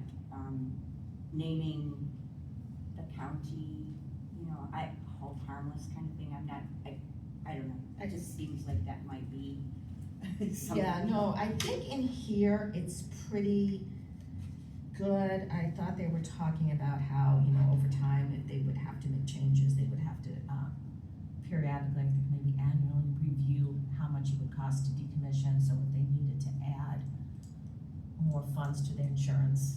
So by the end, and that's one of the reasons why to do the different owner to make sure what you're saying is that they can decommission and have the money to do so, or if they go bankrupt, there's insurance Right. to do so. So, yeah, that is in here to do that. Okay, I didn't quite see that, but, okay, I would just like. Yeah, we can To be pointed to that, or Yeah, make no. sure that we are very clear about, needing to be covered. Yes, absolutely, we need, Pardon? We can put that on the list. yeah. So, yeah, I think what we're saying is, we're gonna create a list of interests that we have as a town, and we're gonna Yes. send it over in response to this ordinance. Right. Yes, So we'll we're just not make gonna a, approve the ordinance, but we're gonna say we're gonna send it you our list of interests. yes, That makes sense to that's what me. we're gonna do. I'll make that motion, so we can move on. We don't need to, unless you wanna hash out the interest now. No, I don't think we need to. Okay. I think if we just need to make sure if anybody else caught anything that.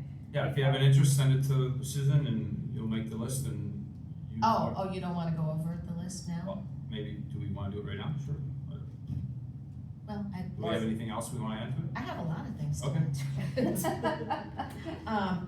Well, I'll make it quick. Do you want to, when do they need this done? Or did they give us a deadline? Just a minute. Give our suggestions to them by, can we? I think we need to give it to them, but I think, Soon? I. Yeah, we'll just go over your interest, and we'll Okay. give you the blessing, and Okay, You got the so interest? I'll just go over real quickly what I think, and then we can, Susan and I can make a list. One of the things, It doesn't say. it doesn't say. It doesn't say. But it seemed like they wanted it to do it, but, I can make I didn't make a list. I didn't think about that, I just thought we would discuss it, but I can make a list and just send it over. One of the things that's included in this JDA for, the solar, it's also in We Energies. So part of having the solar is to get money, and we get that from the utility taxes. So we get a certain percentage from the state. The county gets more, then we get some. In reality, they can change that, distribution whenever they want it, and then we could potentially wind up with no portion of the taxes. So in this JDA and also in the other one for the LNG, there is a section that says if the utility tax amount distribution changes, you will pay us the difference. And I think that's really important to include, so that, part of our decision-making, if we have a solar farm in our areas, how much money we're gonna make. And that is something that's important, so we don't want that to go away. Especially when, part of it is we need to, it's a burden on the town, so we wanna make sure we get that. So, I did talk to the administrator about it and asked him if he thought that was appropriate, and he thought that was a really good idea to do. So I think we need to do that. That really does help with our, So the county ordinance then would state something about yes. that. Yeah. Right, so right now, anything that's the large solar will just go through the PSC process. These joint development agreements, those are completely voluntary on the part of the utility. They don't have to do this, but they do it out of goodwill. So for the smaller ones, they're trying to avoid needing the joint development agreement and getting everything in the conditional use permit, so it's mandatory for these smaller ones. So that's kind of what, this is really what it's about. So, so I would say we should put something in there with the shared utility revenue. No, and I'm definitely about insurance considerations, given, I could just see a number of different things that could go wrong, and, we're left with a mess. I hate to say that, but, like what happened in Cambridge when they hired that company to demolish and get rid of Mhm. the candy factory, and then they've got buried Right. stuff, and Yeah. we're stuck, you We're know? stuck. I Yeah, just- that I believe they have in there talking about that, but yeah, we can make sure that, why don't we just say that, make sure that it is very, the language is very strong when Yeah, it comes to yeah. that. Say, please make this, stronger language, because they do have something in there, but we'll just say that they need to do that as well.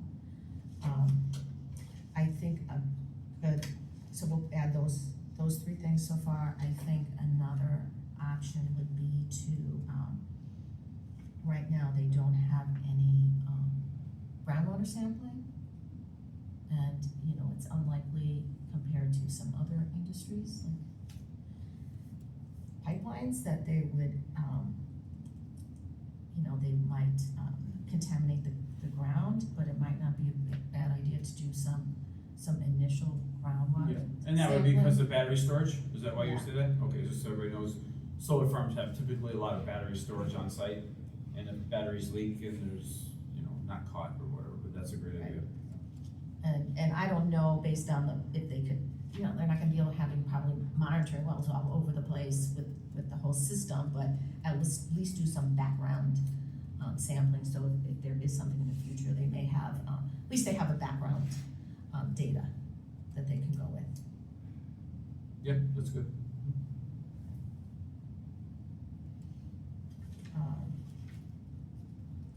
So, let me see what else I had here. I really haven't quite gotten this answered and kind of fleshed out completely, but there are a couple state statutes about farmland preservation, and they're not the same. There is some contradictions in them. Right now, in this, they do allow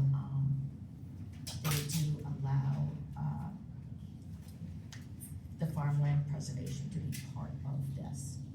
So I know that there are people who might not feel strongly about allowing utilities in farmland preservation area. To be honest, I get that. I don't think necessarily it should be, but I don't know if we're really that concerned about it or not. The way they're kind of dealing with that in this ordinance is trying to establish like how much can be in Ag 1 and Ag 3, or better soil conditions, things like that, to try to not use up just prime farmland, so that it's kind of in there already, but I thought I would bring it up in case anyone felt strongly about it. Yeah, okay, that's page 3, Well, it doesn't hurt to try to make that language more aware. I don't know if strengthen is the word, but maybe want to Yeah, highlight we're it more. aware. It really needs to go back to the state, Okay. because there are two ordinances that just are not the same. And the county feels that the one interpretation of allowing it is better. So it may need to change in the future anyway, just because the state, ordinances should, state statutes should be consistent. Yeah. So, and- but that won't be on the county or us, but, We it's know something to they're think not. about for the future, that it might need to change with that. So those were a couple of the items. Typically, they use 15 feet as the maximum height. They wanna go with 18, and just in case some of the panel sizes changes over time, give them a little bit of a leeway. So, that might, that's probably fine. I don't know. The panels shift throughout the day. So they'll be lower, and then as the sun moves, they'll just automatically move. So it'll go up to a height of 18, and then, they'll go down. So as long as nobody has, typically they're 15 feet. Now that all deals with the visual, the neighbors. It's all and the that. visual. I mean, Yeah, that reflection. Right.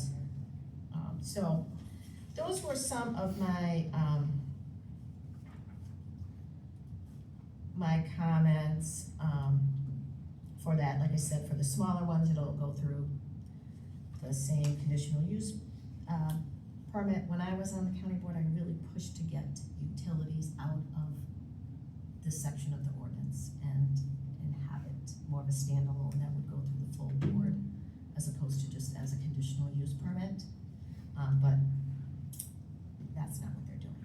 But that is something that I have really pushed for, but I think we just need to make it, the best that we can in here. But, you know, if you do wind up looking over it and you have some additional suggestions, Yeah. why don't you just, send them to Susan and we can, When do you want them by, Yeah. put a date on it so we Yeah. can move it forward?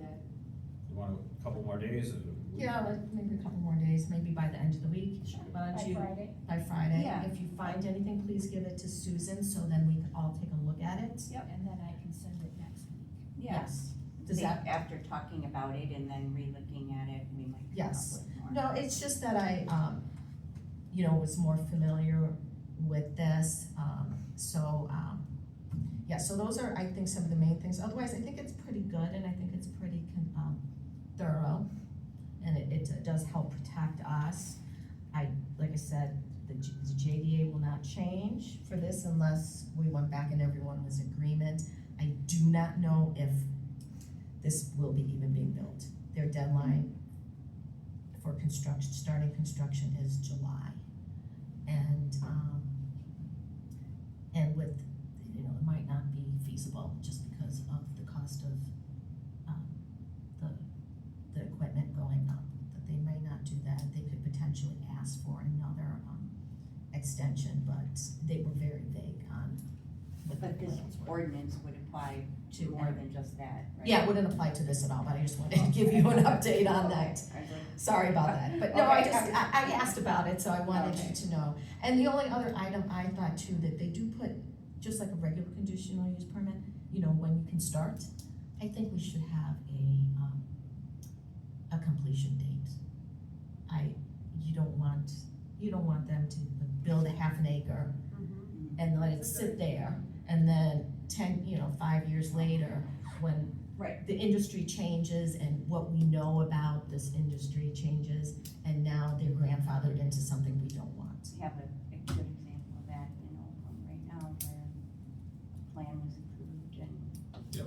guy never finished it, and he's got another 35 years, I think, now approved.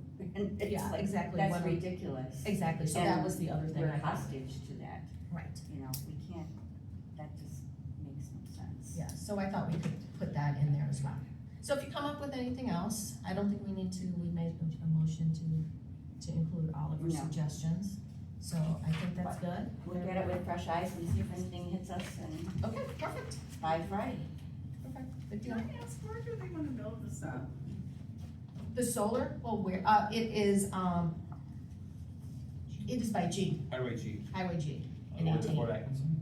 It's right on the county line. Mhm. No, on the Or town the line. town, sorry, the town line.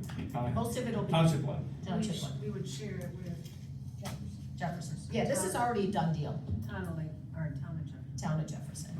You know, we lived in Las Vegas for 40 years, and they built big solar farms there, and there's huge ones that are out there.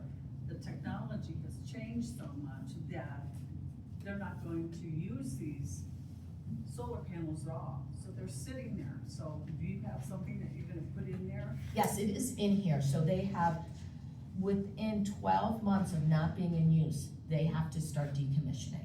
So that's really important, because you're right, we do not want them rotting in our fields and not getting put back into agriculture or some other But how do use. you do agricultural when they put concrete down into the ground?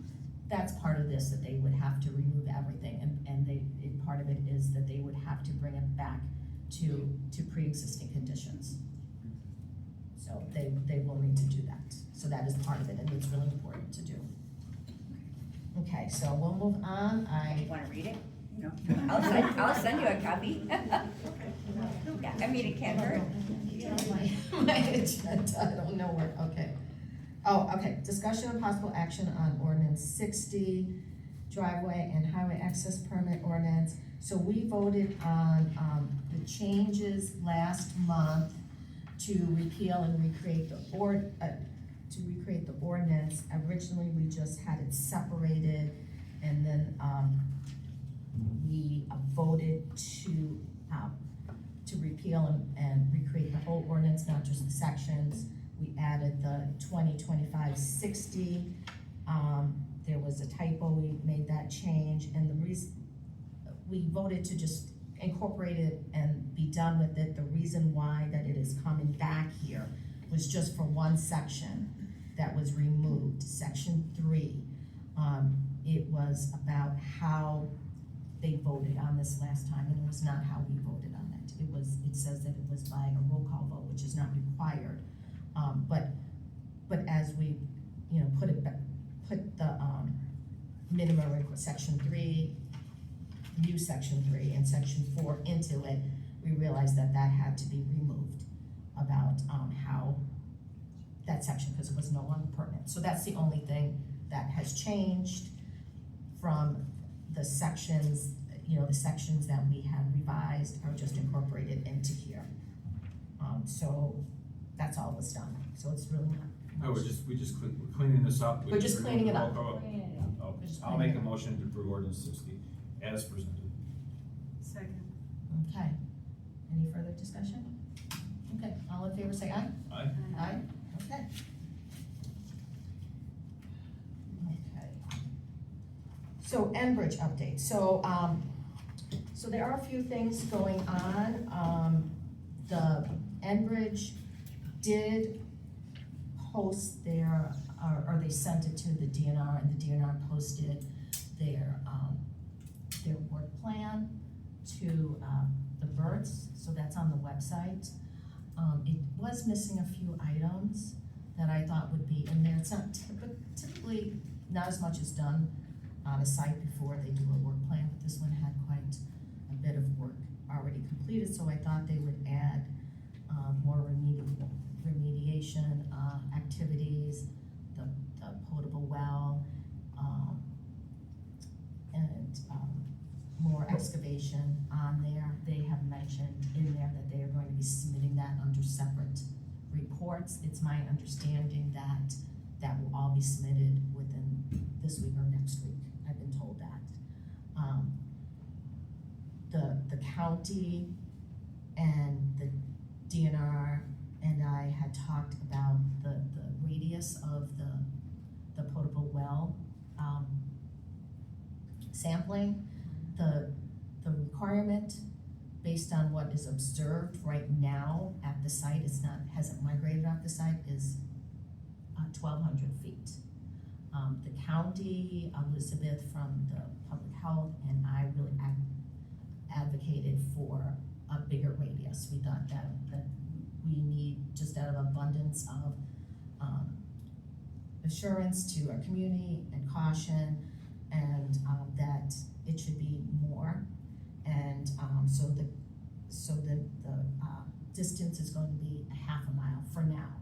So that was just submitted to, the county wrote it and submitted it to Enbridge yesterday, and it got put up onto the website today. So I will put that I'll put that link on our website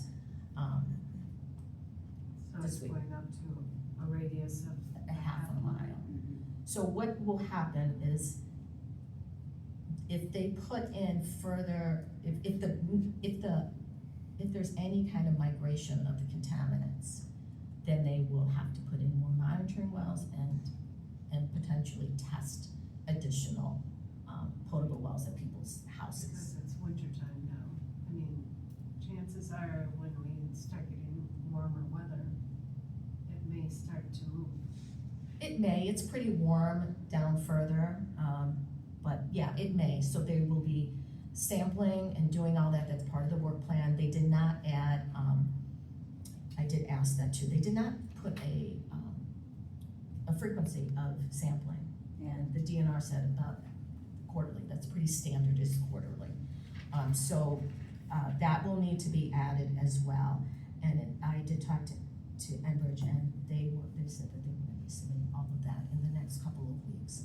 So because of those kind of the information coming in, and the DNR needed to be reviewing it, I just with Enbridge and DNR and a videographer and the county, we we settled on a date for the next meeting. I know it's not as soon as we wanted, but there's too much information out there that needs to be reviewed, and the DNR really needs to understand what's happening and come to our community with a plan. So it's going to be on March 24th, it's a Monday at 6 p.m.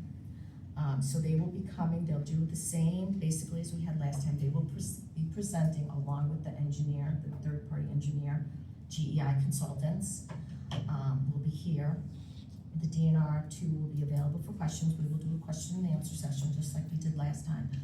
I also requested of them, because there are a lot of people in this room even who, you know, all of us really, about the integrity of the pipeline. I said, these are a lot of problems that the people are asking about, and they said that they would reach out to somebody like the pipeline integrity group, because the people that were here last time are more the operations and the Shane is the environmental. So I requested that he bring somebody else that could answer those kinds of questions. If for some reason that person can't come, or the meeting gets, you know, there's so many questions regarding the work plan, that they committed to having another meeting specifically for that type of discussion, and probably anything else as well. So I did ask them about that. So I thought that was good news that they were willing to do that. And then, you know, you could ask all those questions that you had, Ms. Judith, about the pipe itself. I did ask them too about, because you had mentioned, and somebody else had mentioned to me recently about an anti-corrosives. And so anything, Enbridge, they look into that. He said they don't always use that in every line. Well, when we were there, He said they we did. talked about it some. I'm still unclear, because the guy who was here and answered the question that was asked told them that they do not use that. But it sounded like the way the guys were stating it when we were there, and probably for you guys as well when you were there,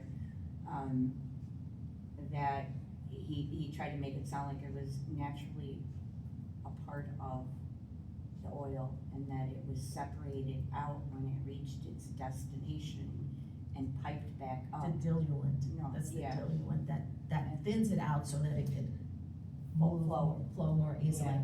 Well, he said it was, Shane Yoakum said he was gonna look into that, and I did talk to the DNR about that, and they will have to characterize everything that's in there. If it's, you know, they had it in the work plan, they had some, you know, characterization of the different types of oil that they send down. It might be a slightly different formula over time. Yeah. But anything like that, they will have to disclose. That will have to be part of this plan. So if there is anything else in there, that will be disclosed, and it will be sampled and tested, along with all of the PVOCs and the PAHs. So those are the things that the DNR did confirm to me at this time. And so, yep, so that's basically, happy that they could come. I was hoping, but with a little bit earlier, but based on the information that still needs to come in and just some scheduling issues, it was a lot of people coming. And they're gonna come the 24th. Anybody can reach out to them. I did put the contact information. Feel free to reach out to them. If you have any questions before that time, you can feel free to reach out to me. But they will, I've been told, they've committed to responding to people. With respect to the work plan, there's one item I'd like to ask the board to consider asking for. In their recently filed work plan, they have a description of the efforts made to date. After they backfilled the materials around the pipes that were excavated, they put PVC tubes down, 9 of them. Yes. And the purpose of those tubes is to monitor the repair in the event that the repair has a failure and starts to leak, they'll know immediately because there's a tube they can use to check it. At the board meeting, you asked, Jim, what are you gonna do to monitor these leaks in the future? And it was crickets. Yeah, we can ask that question for sure. This and- is a low-tech device they use to monitor leaks on the flange areas, and they're using it now. I don't see a reason why that can't be part of the action plan, to have that monitoring in the future so that their flange doesn't do this in the future. It's my understanding that they will be adding a well right there. I was told that. It won't be done along with the initial work plan because they plan on doing some more excavation in that location. So they can't do it immediately, but that is something that, that the DNR had said that they were going to. It's not in the plan now. No, it's not in the plan now because of the excavation, but that is something that they said that they were going to put in. And I think we do need to make sure that that does happen. But yes, the DNR is aware of that. So yes, it's a good point and I appreciate it very much. But yeah, we will definitely be monitoring what they're doing in the future. And if they're gonna be putting that in there for sure. They will have to do that. So, yeah, so if anything else comes up, please feel free to reach out to whoever you feel is the best person to answer the question. And, approval of the disbursements. We have a lot of them this month. A lot of them this month because of property tax refunds and February settlement. I'll make a motion to approve the disbursements from the electronic filing of $1,077.47 through, check number, where's it at? Page 3, bottom of page 3. 1107, for a total of $1,736,175.68. Ooh, Second. okay, any questions? No, okay, all in favor of the disbursements? Say aye. Aye. Aye. None opposed? Fantastic. We will move on to correspondence. Susan, do you have any?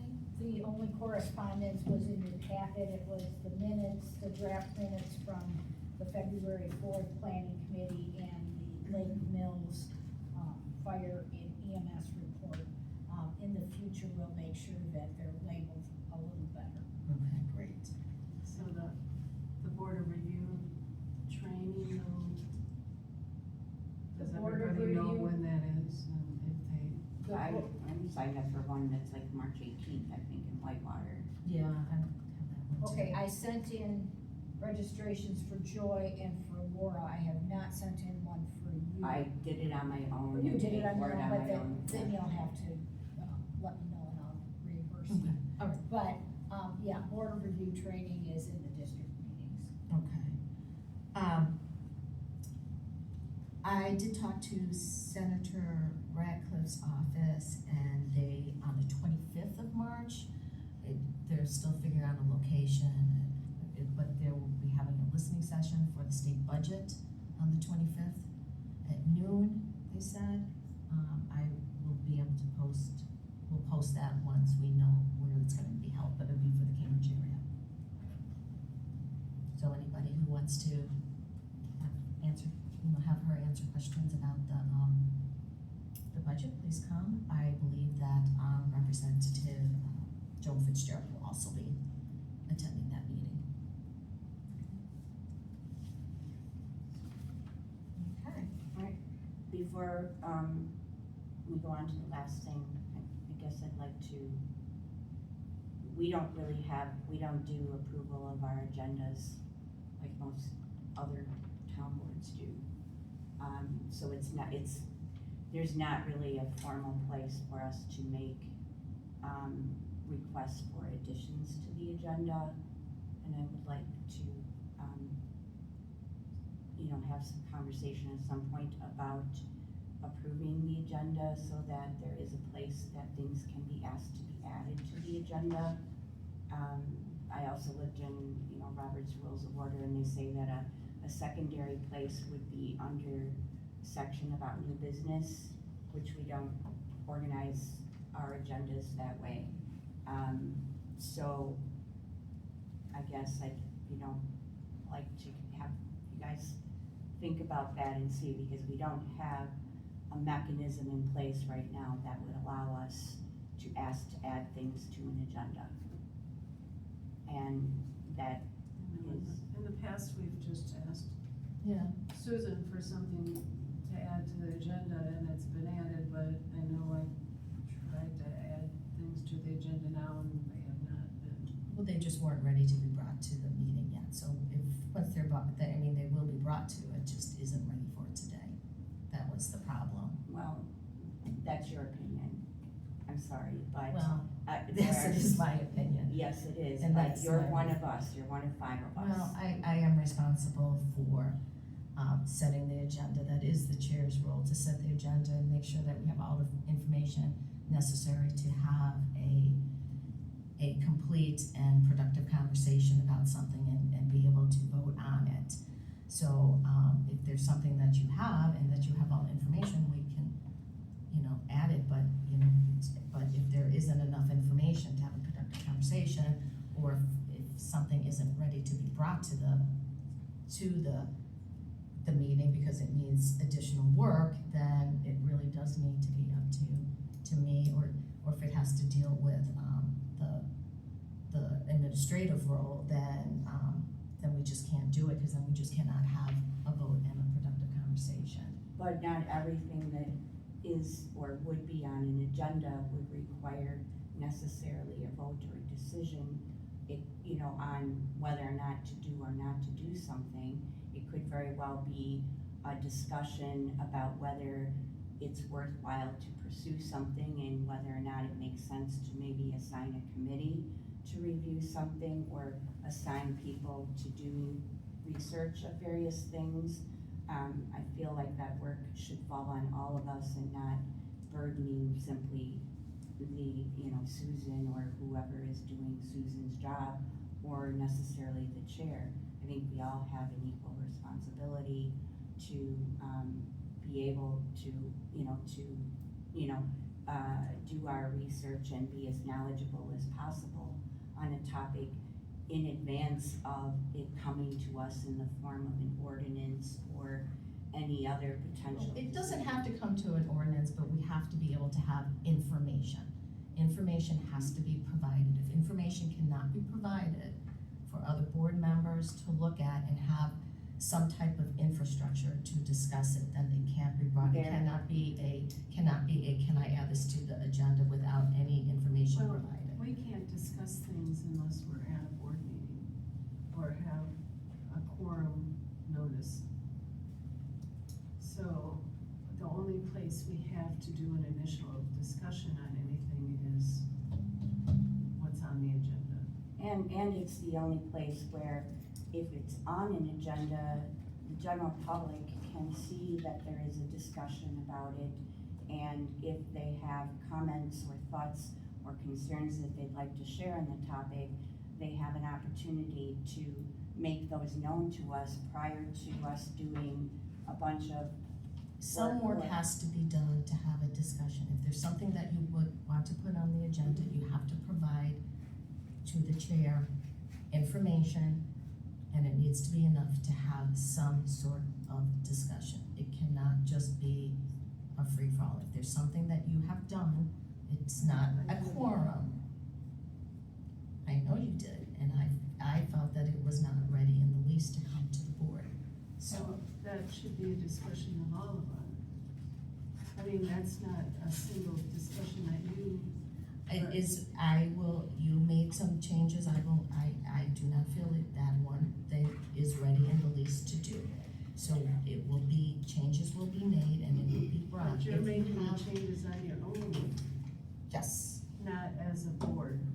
this is how we do things. As far as ordinances, we bring that forward. If there's changes to the ordinance, we will make changes. And then the nobody board- knows what I submitted originally, because you will have No, we will- changed it before you send it to the board. I will make sure that your two changes are known to the board. But for right now, it is not ready. If you have something else that you want to put on the agenda, you must send it with some information to decide if we can do it. In the past, we've always been able to add something to the agenda that we wanted to speak about You at a can- board meeting. Please send some information to have a productive discussion so other board members can prepare for that discussion. This is something that you just need to give some information. But what about Sheila's point about having, Some information approval of the needs, agenda at the beginning of the meeting? I've seen other meetings. we can approve an agenda, but again, we do not add anything to the agenda. No, that's That's not the true. time. That is not true in cases of Robert's Rules of Order and how these things should be running. There is a facility there to allow people to request to add something to an agenda, and then it would need to be made by, a majority of the people present who are voting. We need Board to, members. we need to post agendas. We want everybody in the community to see the agendas and know what's on there. We don't want people to say, I did not know that this was gonna be on there, otherwise I would have attended. That's why we post agendas and why we post them in That advance. would be a line item on the agenda to approve the agenda. Yes. Well, And they would know at that time, that would be our time to make it addition or deletion or whatever to the agenda. Or to even Well, we'll request have- that it could be added to a future agenda. adding At to a this point- future agenda is something different than to having a discussion. We cannot have discussions that were not posted.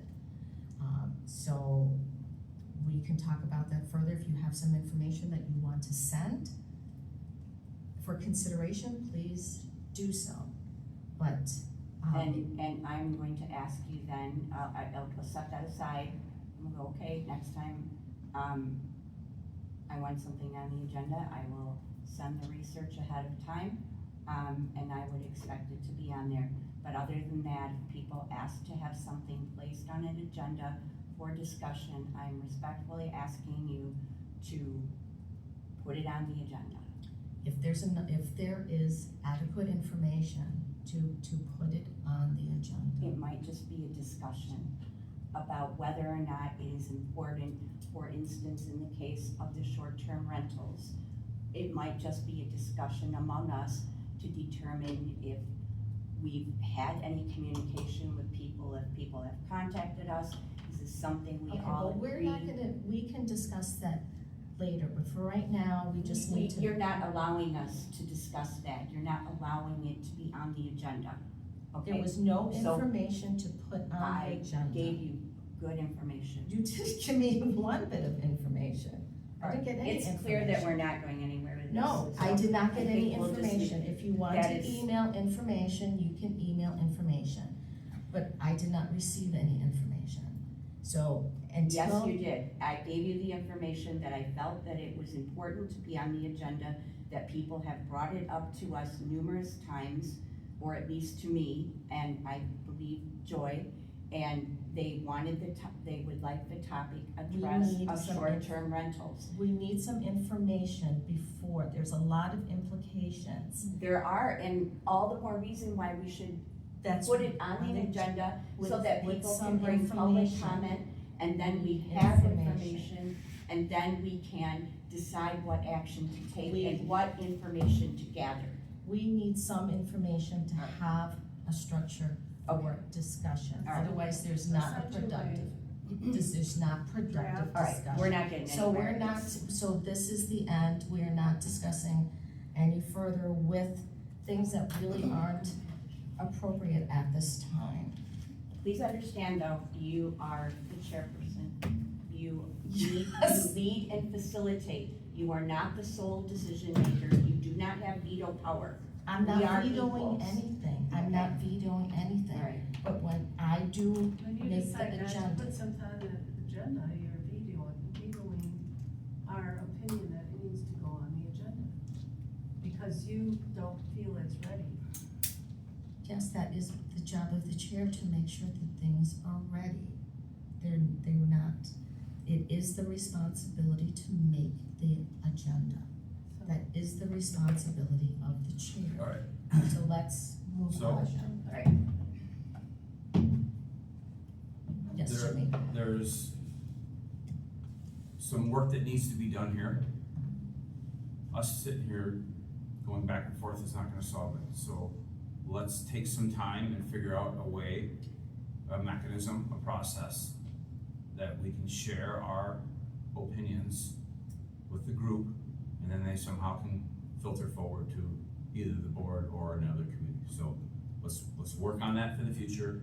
If we have to get a hold of Michael and find out what a proper process would look like, it's not gonna happen tonight, it's not gonna happen tomorrow, but there must be a way to do it where we all can be happy, where everybody can have a say, and it can't just be, I want this on the agenda this month. There has to be some substance, there has to be some way of doing this that works for all of us, that we have the time to prepare for these issues. So I think we can check into it somehow, and we can ask Michael what mechanism is available for us. Okay. Sounds like a plan. So next meeting date is March 18th.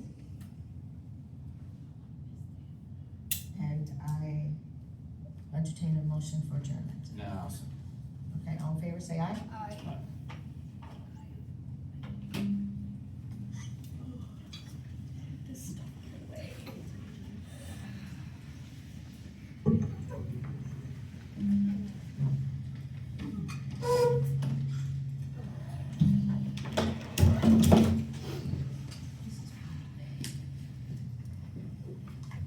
I know.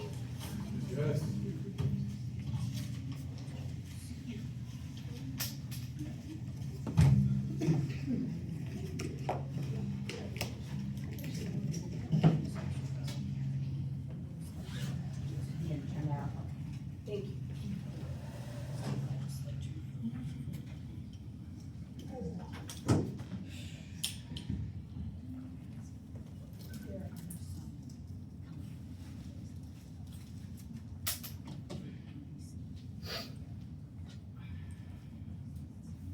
Thank you, everyone. Bye, have a good night, thank you for your time as well. It was a long night, so thanks.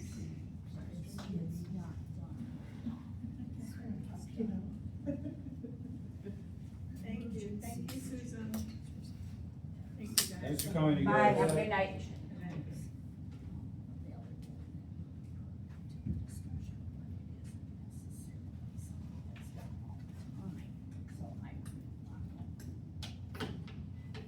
Do you still want me to stick around? No, you're good. Thank you for coming. Thanks. My pleasure. Concerned about our safety for some reason. What we usually have. No, I've heard that, people start making comments. Thanks for Those jumping in two here. started doing, and I just shut it down. Thanks for jumping. Comments are what we'll call it for, Right. we're in the beginning. Yeah. And then, cause then we'll just get it back and forth between the two of them, just because they didn't like each other. Yeah. And he looked like he was escalating, so that's why I said, Gotcha. the only two people that can talk are the two at the table.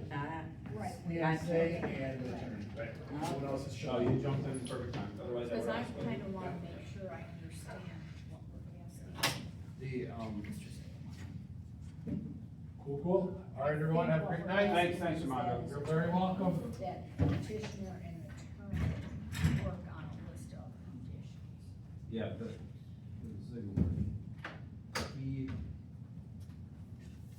they will provide the planning committee with a list of conditions, that would we.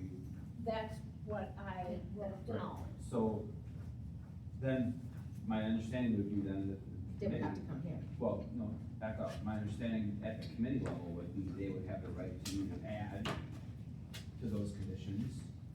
Yeah. Right? Yes, And oh, or- it's going to the plan. The planning committee, they would have a right to review those, the ones that, it's a negotiation. They will be able to, The truth of it is, We're helping with that. the applicants do not get to choose the conditions. The conditions are placed on them. So this isn't really, this is highly unusual.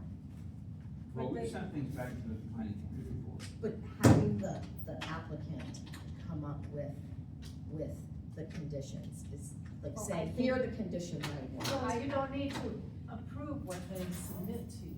No. I think it has to be mutually acceptable between the condition. For sure. Petition. Right. You asked them, you said part of your reason for turning it down is because they weren't willing to accept. Because they have to.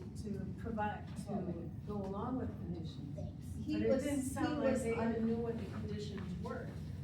He was unwilling to understand that conditions would be placed on it. Keyword, understand. That is a problem. So now they had an attorney. You know, if we were in a courtroom and you tried to overrun what the attorney was asking for, you'd be in trouble. Well, it's a good thing they were not there. Right, but they were represented by an attorney. And he was asking them to be sent back to the planning committee.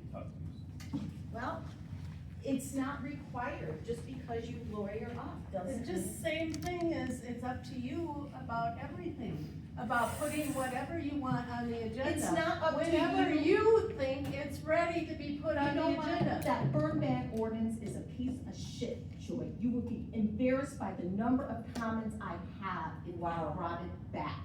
So I had it approved, and Ted had it approved by an attorney. Well, I am Who, are sorry. you an attorney? No, I am not an attorney, but I am the chair. Wow. Oh my God. Wow. Wow. Wow.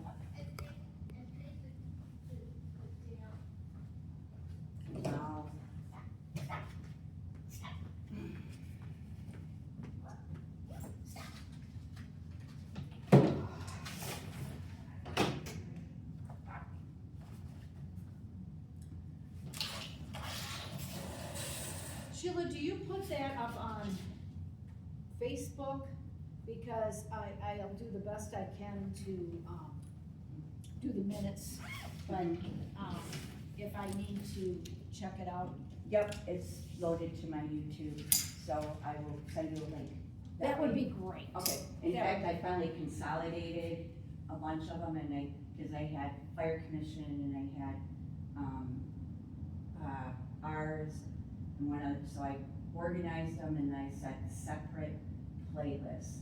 And I'll send you a link to all of it, so if you ever need to look at it, you can fast forward. I just like to, I take notes, but I like to double check to make Yeah. sure I get the motion and the vote. Yeah, that's very helpful. That's why I started doing it on the fire commission, because I was secretary and treasurer, and it's like, you can't participate in a discussion and take notes and. Well, or sometimes there's something that'll distract you or something. Yeah, yep. But yeah, that would be very helpful. I would appreciate that. Be very happy to do that.